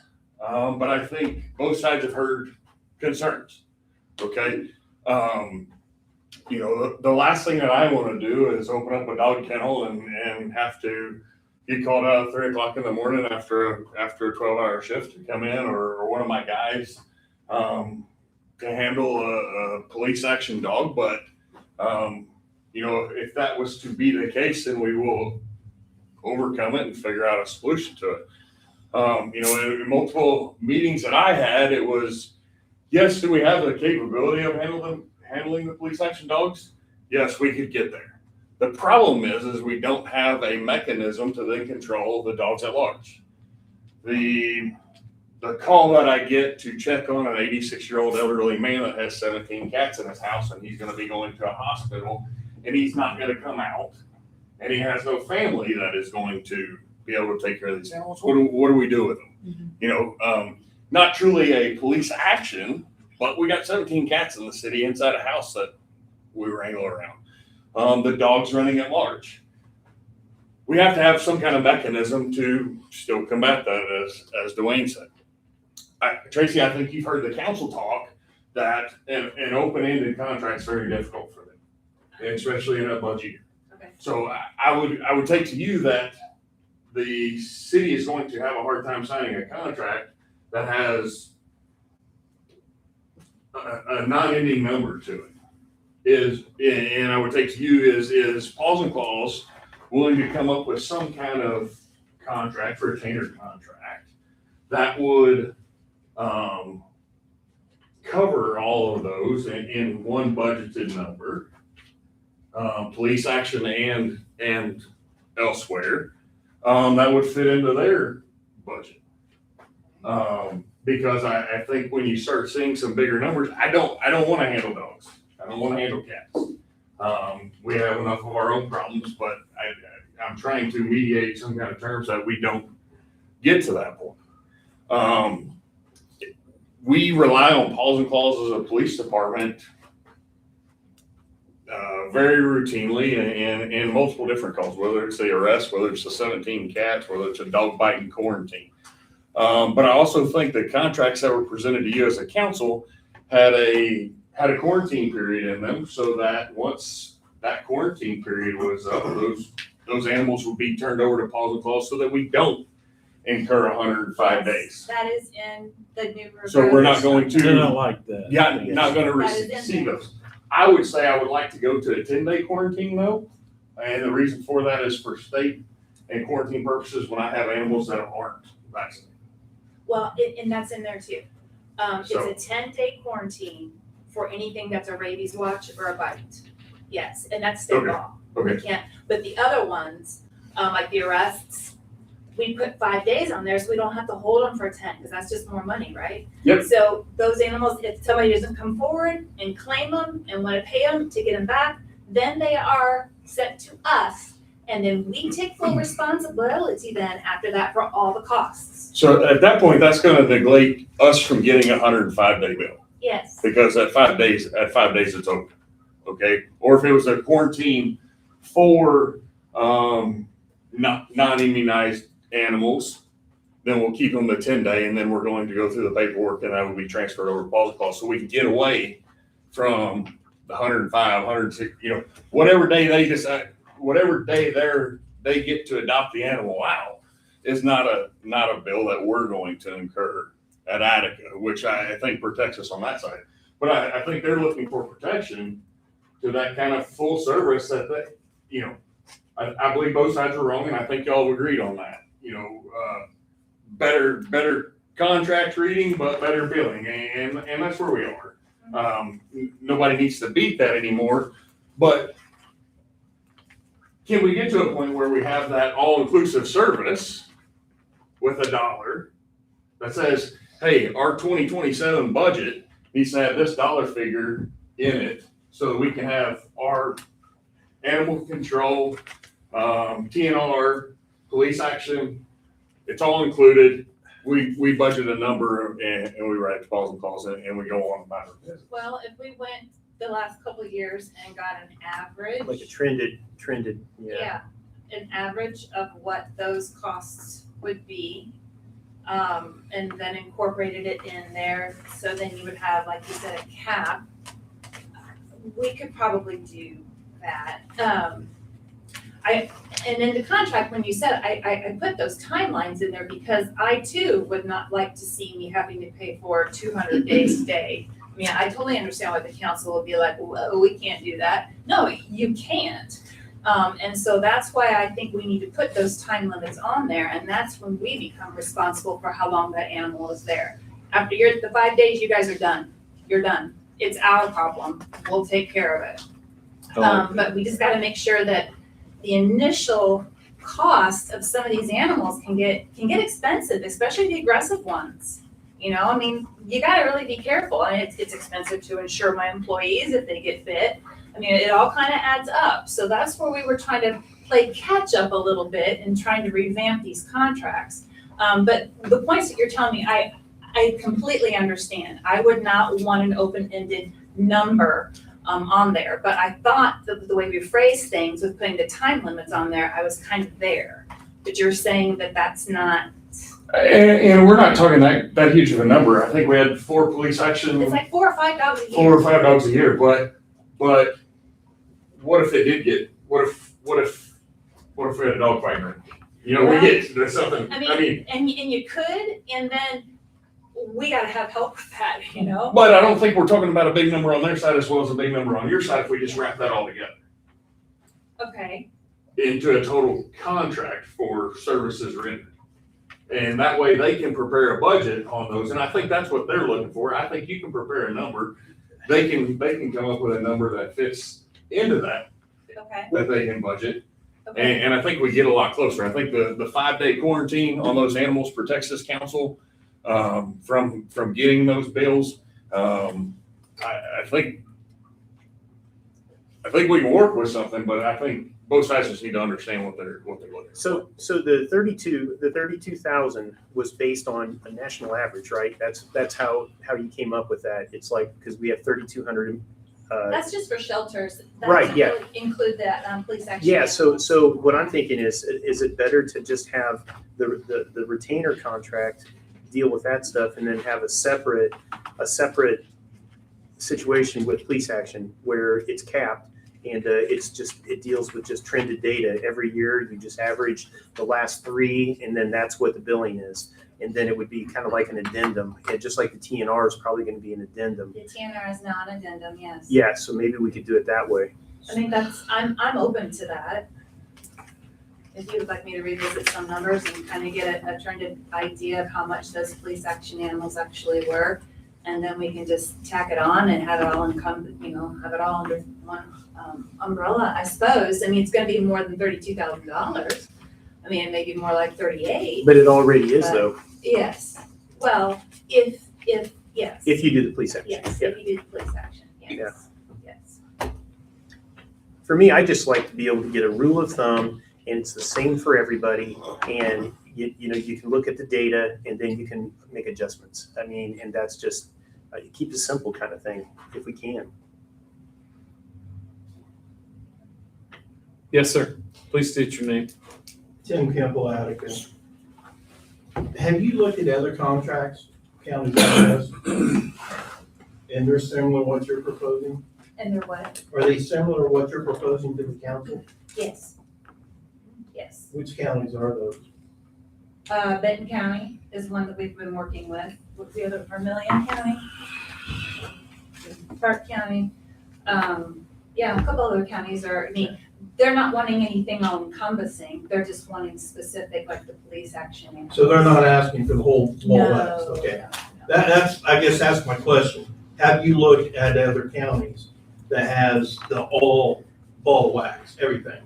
Because the $10 per capita, and I've seen it by APCA and American Humane Society.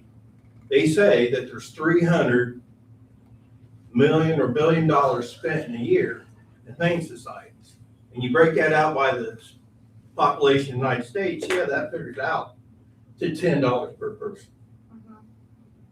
But I went and looked at different counties around us, and Montgomery County, they just signed a contract with their Humane Society. Now, that's $97,000 some odd dollars. If you look at their population, 38,600, that works out to $2.40 a person. Yeah.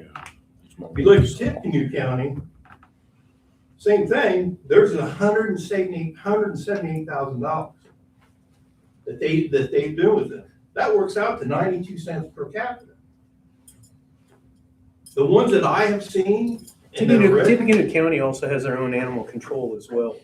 Okay, but Montgomery County doesn't. I don't That's know. what I was saying. The one thing in common in all those contracts, a lot of the contracts is 10-day holding period, a flat fee. Period. Now, if for stray animals and all that, they don't have a contract with them. That's that Humane Society's mission. You know, the stray animals and that's the mission that you guys take. We don't have a humane society. Okay, the not-for-profit animal welfare. That's what Paws and Claws is. Okay, and with that, that's their responsibility. They decided to choose that. Doesn't mean it needs to be sponsored, paid by public funds. We've got other organizations that serve the community that doesn't get any public funds. Look at the Fountain Warren County Senior Center. What do you have for an idea then, Yeah, Tim? yeah, what's your I idea? mean, I mean, your idea. You yeah, got what- it. What would you? Here's my idea, okay? Look at what the cost is per animal, okay? For one, with the law enforcement, Yeah. okay? But nobody's gave us any numbers of how many animals from Attica this past year that they had. That's not How true. many? That's not Yeah, true. we know what that. Yeah, we know the is. number. That's We know the number of. we know the number. There was 107 animals Yeah. from within inside the city limits. They've done a really good job of keeping track of Okay, do that, the math on that. What does that work out to? $327 per animal. which is about a national average. That's Actually, it's low. under, it's That's very 600. low. It goes up to 600 to 800. Yeah. I mean, and we are obviously not, in an area that can sustain that, but we also can't do it for 300. I mean, to do it right. And again, it comes down to what type of services the community wants. And I will respect whatever decision you guys come up with. We're here to be full service and to do it all and to do it correctly, not half-ass it. I don't want any, we're not gonna have dogs that are gonna be neglected. Dogs are gonna be living in, filth with maggots in their food. I mean, we're not gonna do that. Now, you can do that and save a hell of a lot of money doing it that way, but we're not gonna do that. So if you guys don't want the services that we're providing at the quality that we're providing, that's okay. But we're not gonna compromise that. So it kind of just comes down to a decision. If you guys want to hire a guy in a pickup truck with a 22, that's going to be a lot cheaper than what we're doing. Okay, but we're doing what we feel is right for one, and it is up to date with national animal welfare standards. I mean, there are some national welfare standards that we need to make sure that we're not falling behind. Okay, can we get something done here? I mean, are we at a point we can get something When done? you guys say like full service thing, does that include a trap and release program or? Yes. That's something that we've been needing and we haven't been getting. No, that's It's not not. true. No, that's You've had not it true. For 3 years. You've had it for 3 years. Well, and in the 2022 and 24 contract, it stated in there that as long as people brought them there, that they weren't going to get charged for it. But I had That's correct. two citizens at least tell me that they were charged. Not through our program, not through TNR. No, that is not Okay. charged. They've been doing about, what is it, about 40 some since 2022. So Yeah, you've been doing about 40 animals, and then I know that the Cat Alliance, they said that they did another 74 over 2 years. And so the numbers that we've been having, and that doesn't include just, general people like, Connie Fender, she did 8 cats herself. So, I mean, if you start looking at the numbers, I mean, that TNR program's been in place for 2 to 3 years now. And I think it's working. We got a couple of questions here. Morgan from our junior council first, please. Okay, so with everything, I'm listening. Quiet, sorry. So I have a few things. Since you guys are situated here in Attica, why don't we only do the city of Attica instead of the other towns, counties? It's so we have that room instead of always at capacity. So you're asking, why don't we just do Attica? Just do Attica. Well, we're not, because we never have done just Attica. We've always kind of done Fountain County too. And that's just how we've It's a good question. inherited it. I mean, if we wanted to go to just Attica, I suppose that's possible, but I don't think Attica has the funds to do that. It kind of helps split the costs a little bit when we have more communities involved. But, our costs for the insurance, the vehicles, the unemployment, all that is gonna be the same, if we're doing Attica and Fountain County or just Attica. Also, the facility's capable of handling more dogs and cats than Attica could ever provide, so they have the ability to offer that service. Right. So we left Market Street to do specifically that, so we could do more for the community, because there is a need. Everywhere in this community, there is a need. And with the bigger facility, that's been able, we've been able to address that as well. One other thing is, could you guys do open to fostering, have people foster the animals? We do that. Yep, we have quite a few animals in foster, which helps tremendously. Yes, especially litters of puppies. We try to get them out and Right. then somebody else takes them and then we foster them. We do that all the time. That's what I want. Behind you first, Denise, Hi, I'm Kelly Carlson, and I am on the Fountain County Council. And we were proposed pretty much the same contract you were proposed for the retainer, and it was proposed to us as countywide for $88,000. And if we didn't come to an agreement on that, then they would initially take us to court for the last 4 years for the total of $150,000. And when I read that, I assumed when it was countywide, it meant the entire county, including Attica. Now I'm hearing that it's $88,000 for us, $32,000 plus or minus for you. For both of us, it would be extras for the extras added on, so the a la carte menu. I just wanted it on public record for anyone that listens to this meeting or watches this meeting, exactly what we were going to get charged on top of what you were going to get charged. So in my opinion, that is still double dipping, because the citizens of Attica play in with property tax. That property tax money is used to pay for services like this. So not only would the tax dollars be coming from the county, they would also be coming from the city. So I wanted it to be apparent how that would operate. Number two, this past summer, I called Paws and Claws. I left a message on their voicemail to let them know that I had a dog at my house. I also called the cell phone number that was given to me, to which nobody ever answered or called me back. So I had this animal I had no idea what to do with. I was told, because I asked on Facebook, how do I get a hold of somebody? What do I do? I've never had this situation. I wanted to do it properly. And I was told, well, you have to make an appointment from a friend of mine that said you have to call and make an appointment. I said, well, I tried calling them and I didn't get anybody, nor did anybody call me back. So this is the feeling that as a council person for Fountain County to be called and then not be able to get a hold of anybody or get a phone call back or know what to do with this animal. I don't know how that would make you feel. I just know how it makes me feel, that it's something to think about. 3, I don't feel like the people that are responsible pet owners or people that don't have pets that like animals too should have to pay for those that cannot control their animal or have loose animals running around towns and the countryside. That's just my thought. I am an animal lover. My brother-in-law is the mayor of the town. He knows that I like animals. I mean, I'm housing my son's dog at my house because he has an opportunity to run in our yard and get some exercise. And I enjoy that because I don't have my dog anymore. My dog passed away. So I enjoy having that companionship. I just wanted you to be aware. I wanted the public to be aware. Because not everybody gets an opportunity to come to a county council meeting. So I have said my piece. So Kelly, on the when you talk about double dipping, okay, this is kind of, I'm trying to understand this concept, right? So in the city here, we have a different density, right? We have a different density of population than what the county has.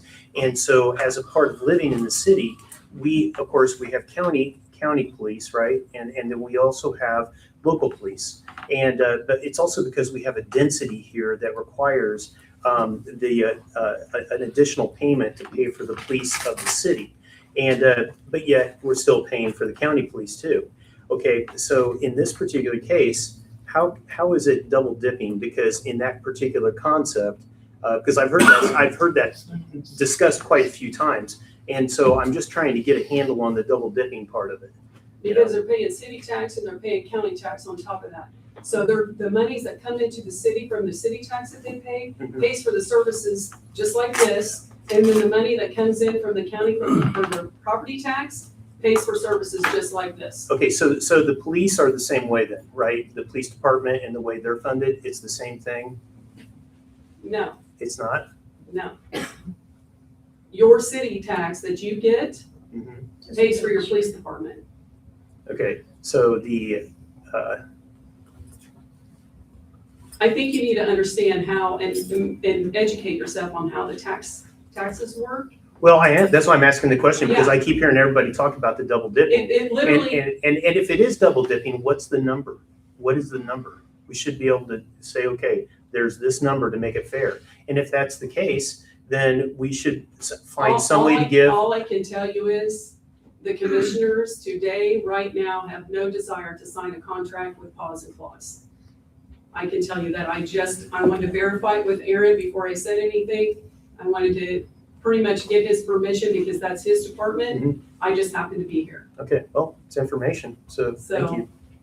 And I don't think we ever said we were going to sue anyone, by the way. It's in our email. Sue, the word sue. Was it from me? Yes. Because I didn't say sue. Really? Wow. No, I didn't say sue. Well, I'd like to Denise, see I think that. you had I'd something. like to see that. Yes, I do have something to say. One, I agree with the double dipping because we're paying the city and the county tax. It doesn't even compare the same as the police because we have a city entity here, but we also have county that does the whole county, including us. So we're paying for the county through the county taxes, city through city taxes. So that's not double dipping. As far as this, it is double dipping if the county goes through with the contract. I want to know if they do a contract, whether we get reimbursed. Because double dipping is not a thing that I'm a fan of, period, of any kind of double dipping. And number two, if you go online and look at nonprofits, you can see the tax forms that they have filed for however many years that they've been going. The last 4 years alone, the lowest amount in donations that they receive is $80,000. Their government contracts, the least amount was $60,000. So I want to know how an entity that is asking for another $32,000 from the city can't make it, because neither one of those include the in-kind donations either that people take out there. How could they not make it $140,000? Can you answer that? I was only halfway listening because you lost me halfway there because a lot of it wasn't making any sense. You know, we have operational costs. We gave you guys our P&L. Take a look at it. This is what we have to offer. I don't think that, you know, our relationship with obviously the county and the city is really going in the direction we want it to go. So I do think maybe it is best that we part our ways and you guys find something else for animal control. And I hope you can, and I hope it works well, and I hope it's financially fiscally feasible for you. I think you're gonna be surprised. But, you know, I have people that work for me that, you know, they give their heart and soul for this thing. They don't get paid squat. We're not making any money. All we're wanting to do is just try to cut our losses and break even. I don't know why all of this animosity is pointed toward you I guys. don't You don't either. deserve it. You honestly don't deserve Thank this. you. You really don't. Thank you, because we're just trying to help. We're just trying to help. My whole thing's financial. You're my vet and I think the world of you. And I feel terrible about this, but it's financial. It's what we're all going through right now. I understand, and you're right. And I thought that Garrett brought up a lot of good points. And I am very well, listen, I mean, I will go back and review things. That's fine. We want this to work for the community too. We just are not gonna be able to sustain ourselves at the rate we're going with the demand that we have and the costs of things. You guys, I mean, everything's going up. I mean, You know? you have to wash, you got 40 kennels and you have to wash all the bedding every day.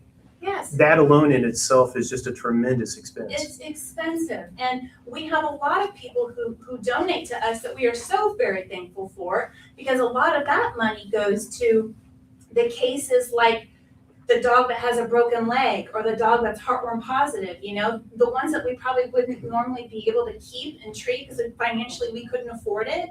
Well, that's where we take those monies and we put it towards those sick animals. And we put it towards those animals so we could, if they're adoptable, they have a chance to be adopted out. We're just looking for money to cover our operating costs. Yeah, You know, you're a the nonprofit. donations and You're a things. nonprofit. Yeah, we're a nonprofit. You're not there for profit. You're not a farmer, you know, making money, putting grain in the bins. You're not, you know, you're a nonprofit. You're barely squeezing two nickels together. So, And the whole back invoicing thing, that was a mistake. I'm totally taking, you know, fault for that. We were not keeping up on our invoicing like we were supposed to.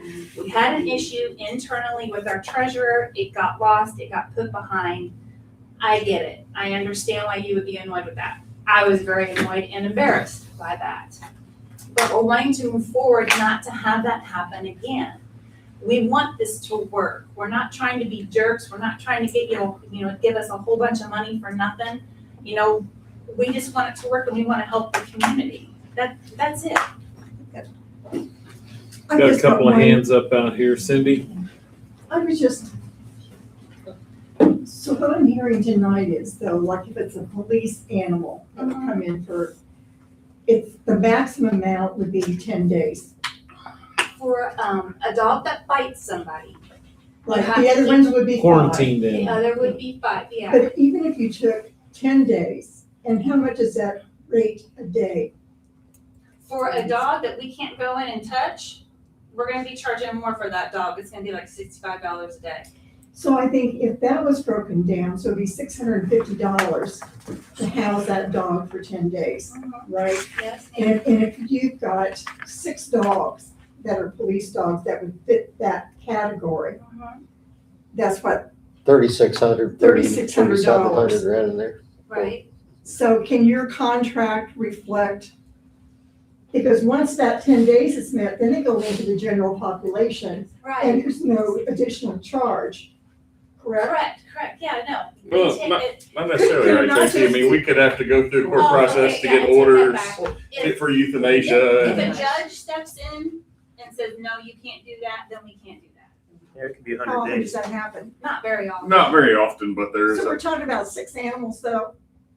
We're talking about 4 in the For last year. Attica, less, 4. 4 animals, we're talking about 4 animals. Be about And $2,400. If it's $600 an animal. I'd say we got that bill for $4,500. Well, I think that's a totally, I'm Cindy Mason, and I think the past billing, I think everybody in this room says that was unfortunate, and that was. Yes, it was unfortunate, and you know what? It could even be something that we could just move past and not be worried about. But now, I'm taking some offense to it, honestly. That the spirit of this was completely just turned into us threatening to sue people and get money from them.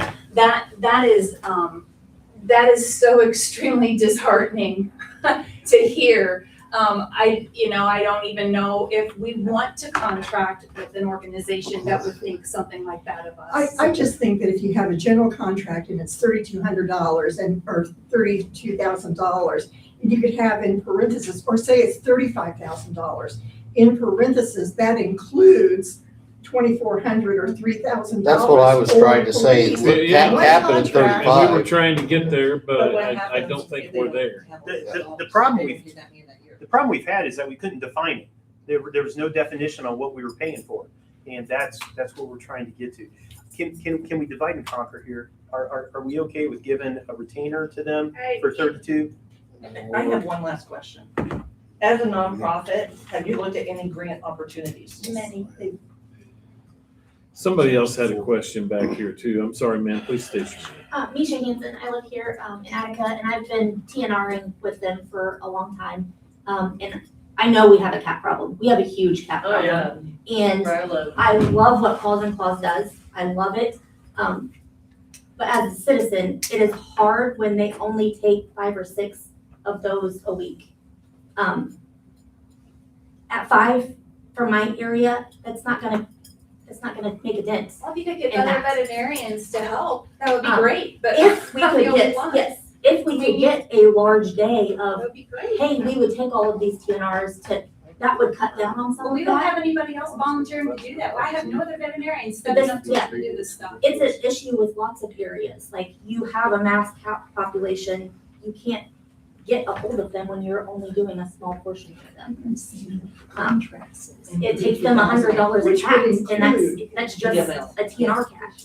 Like, And I still think that's a little hungry. For the two versus the So between the two. we budgeted $35,000 essentially. That all comes out of our health, Board of Health line item in our budget. We budgeted $45,000, but that also includes our pest control contract, which we were able to negotiate down last October by $100 a month. But it's still, a couple of $100 a month for all the facilities within Attica. And then anything unanticipated also comes out. Yeah, if there's anything that just comes up. Just to let you know, I didn't mean to interrupt you, Mayor, but I just wanted to let you guys know that the total for the law enforcement dogs for 2024 was $2,200 extra. That was it. But the bill we got the other day was $4,500. That was for 2025. And For 2025. Yeah, that was for 20 that- 4,500. oh, yeah. 2025 was busy. Yeah. But so you're looking at anywhere from so far $2,000 to $5,000 extra to take those police. I mean, Plus if the we, The I'm TNR. sorry. I was gonna say, plus the TNR Plus the cats TNR. was, Yeah, that was another if we could 5,000. come up, Yep. and I kind of like what you guys are saying, if we could come up with a number that included those, and you mentioned maybe doing some averaging, but if we could come up with a number that included everything, and you may lose some years, but then there's some years you may make some money. That's right. That would fit within our budget, at least for this year. If we budgeted 35,000, that would cover 3,000 extra if it was gonna be 32,000 plus whatever. Yeah. So we should be Because covered. we I mean, thought it was gonna But- be 35,000. but it doesn't cover TNR. I said an all-inclusive number. I see what you're, okay. could we make that all-inclusive number fit into our budget, I guess is where I'm going, Tracy. And maybe you say, we can't do that, I'm sorry. Does it but- make sense to just peel off the police action completely and just do police action with the county and work with the county? Well, And that's then an option. and then we just go back to an ordinary kind of, Sure. And we wouldn't be double dipping anybody if the county took care of that part, Well, so. they wouldn't take care of all of it, but we would Right. partner with the county to operate our kennel down there for Right. police action type dogs. now what happens with all the dogs you already have that are police action? Well, I'm not gonna get hung up on that, Okay. okay? I mean,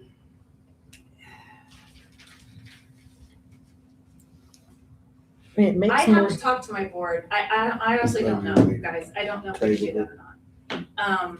Well, we're gonna meet again in 2 weeks. I'm not gonna come back in 2 weeks. This is ridiculous. I'm sorry, Johnny. I mean, I understand. we're ready to walk. I understand. And it's okay. And I understand. You guys have to do what's best for your community with the money that you have. And I totally understand that.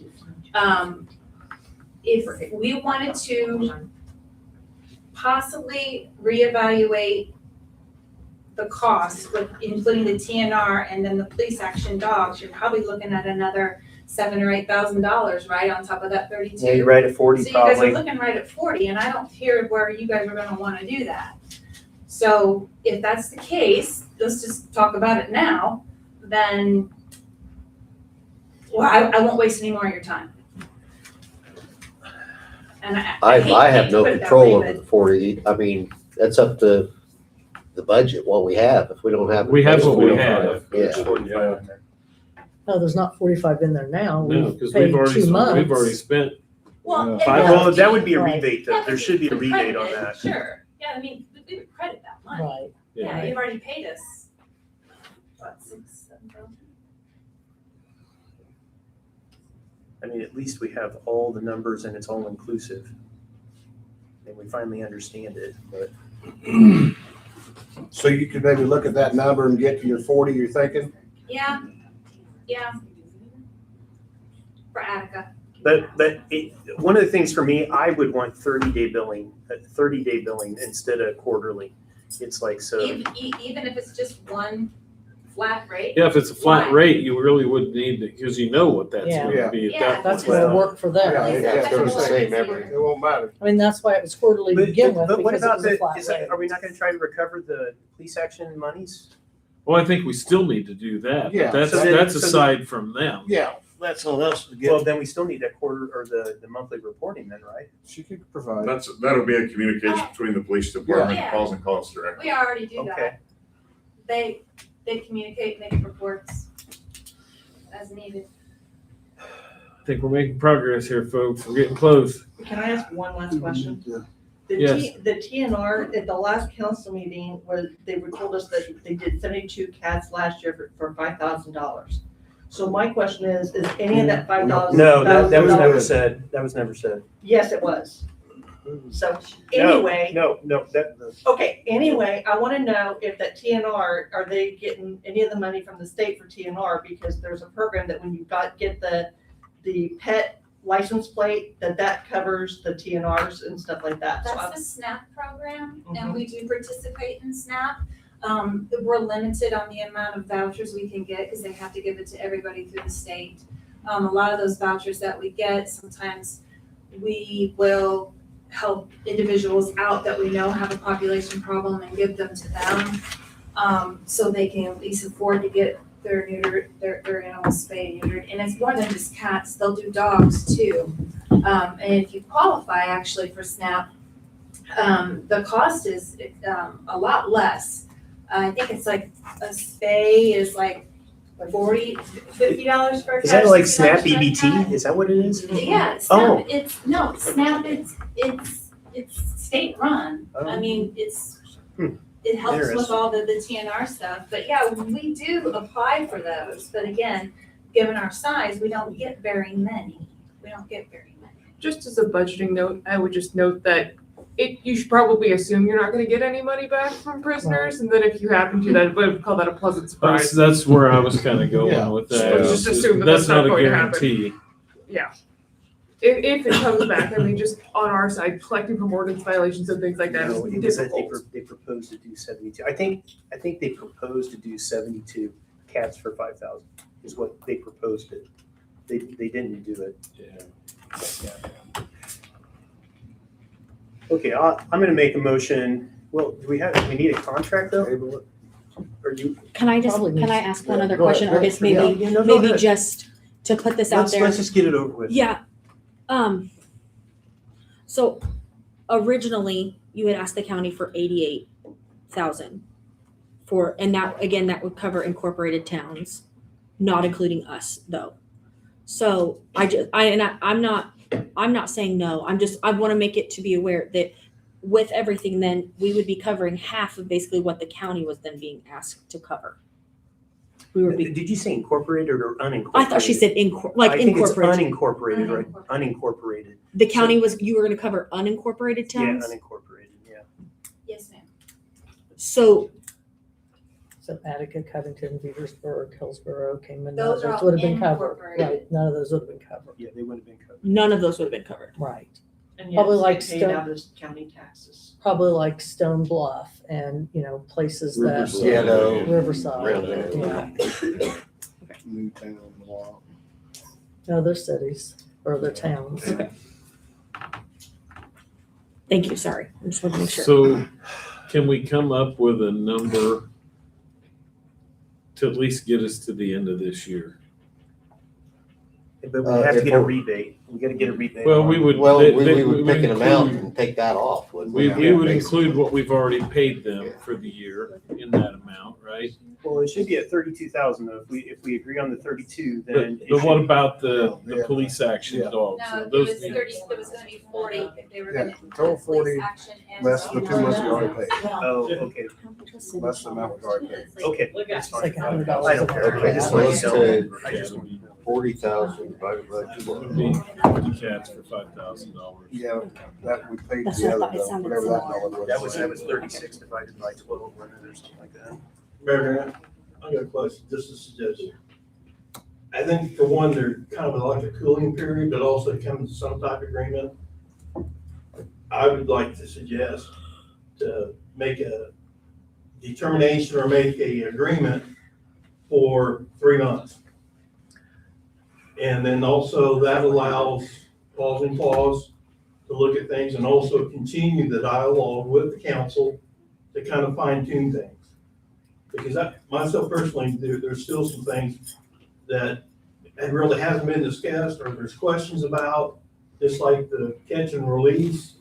I know there were some meetings that Paws and Claws is here. I think Kayla asked a question, so I have to go out there and get the cage, catch the animal, and then take it out there. So, there's just, I think we got something started here. And I just think we just need to take it steps. I want to get it done tonight, and I've been working on this now since November, and down and dirty with contracts, everything going through, doing assessments, looking at national averages, looking at operations, looking at pricing and all that, and I just want to be done with it. I want to be done with it. You and I agree on that. Okay. We've already done one now. First time for everything. I'm gonna propose that for this year, we do the 40,000, okay, but we take into consideration what's already been paid for January and February gets approved to the Board of Works, I don't know. And then we subtract that off and I'm gonna make a proposal. But this would be all inclusive. All inclusive, all in. And it would probably be about $34,000 at this point Yeah. from the first 2 months. So, I guess question is, can you handle that? I mean, that's a risk on your part to say, yes, we'll do that all inclusively. Is that something you could live I with? think we can do that because we have other communities that have been reaching out wanting to contract our services. So I think financially, we could probably swing that. But Tracy, I think the 40, when we compute the numbers, is gonna put us pretty close to what we were averaging around. Exactly, it's gonna be pretty close to what But we it's probably it's a solidified budgetable number. And it fixes our costs. Yes, and I understand that. I do understand that. Okay, one other thing, okay, I've made a motion, I guess, but I got a motion on the table here. I'd just be I don't think concerned you that the officially made a service- motion. I Oh, I think you just didn't? made a statement. Okay, So if you want to make a motion, make a motion. all right, I'll make a motion that, well, we had it figured out. What was it? If we proceeded for about 34,000 for the continuance of the year, that would pretty much cover, should pretty much cover, So- because 2 months would be $6,000 basically for, It was like 29 something, Yeah. like January. 29.66 or something like that. Yeah. wasn't it? And that, So it'd be 34,000. She's credited so, back. yeah, so 34,000, are you okay with 34,000 that? from this point on would that gives us some Okay. time to look at all of our options. It gives Tracy some time to evaluate whether that's gonna work for them into the future or not. What about the past invoices? Do we talk about that? I just wanna drop the past invoices, it was a mistake, it got completely misconstrued, just forget it, Okay, it's in the minutes, we're all good. Let's Okay. just move Okay. forward Okay, if we can. So Paws and Claws has released the city Well, for. Yes. they need. Okay, so Paws and Claws has released the city from the past debt, okay? Do you don't like the idea of doing like a 3-month thing with No, I them? hate it. No, hate I'd it. just soon I finish hate it. out We the won't year. finish it, we don't wanna do that. Yeah, we don't do this every 3 Yeah, months. I'd just. No, soon I finish don't, out no, the year. it's not what I meant, that's not what I meant at all. We have a How much motion time on the we spend table. on this?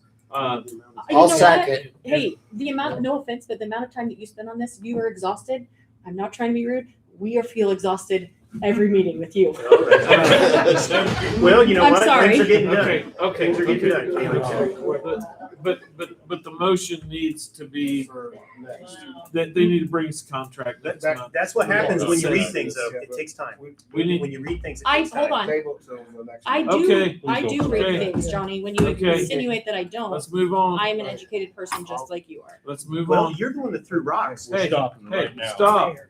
Right now. Stop. Responding. I'm telling you to stop.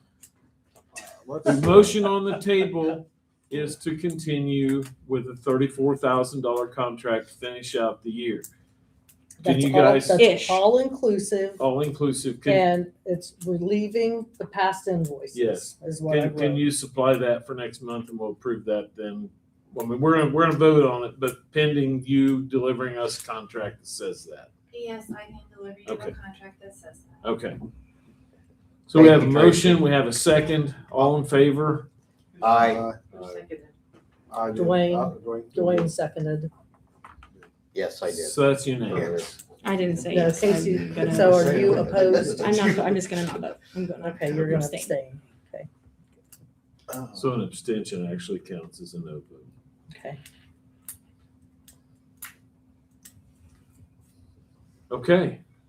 Do we have a motion? I make most we adjourn. Yes. I'm gonna second that. Have a motion, a second, all in favor? Aye.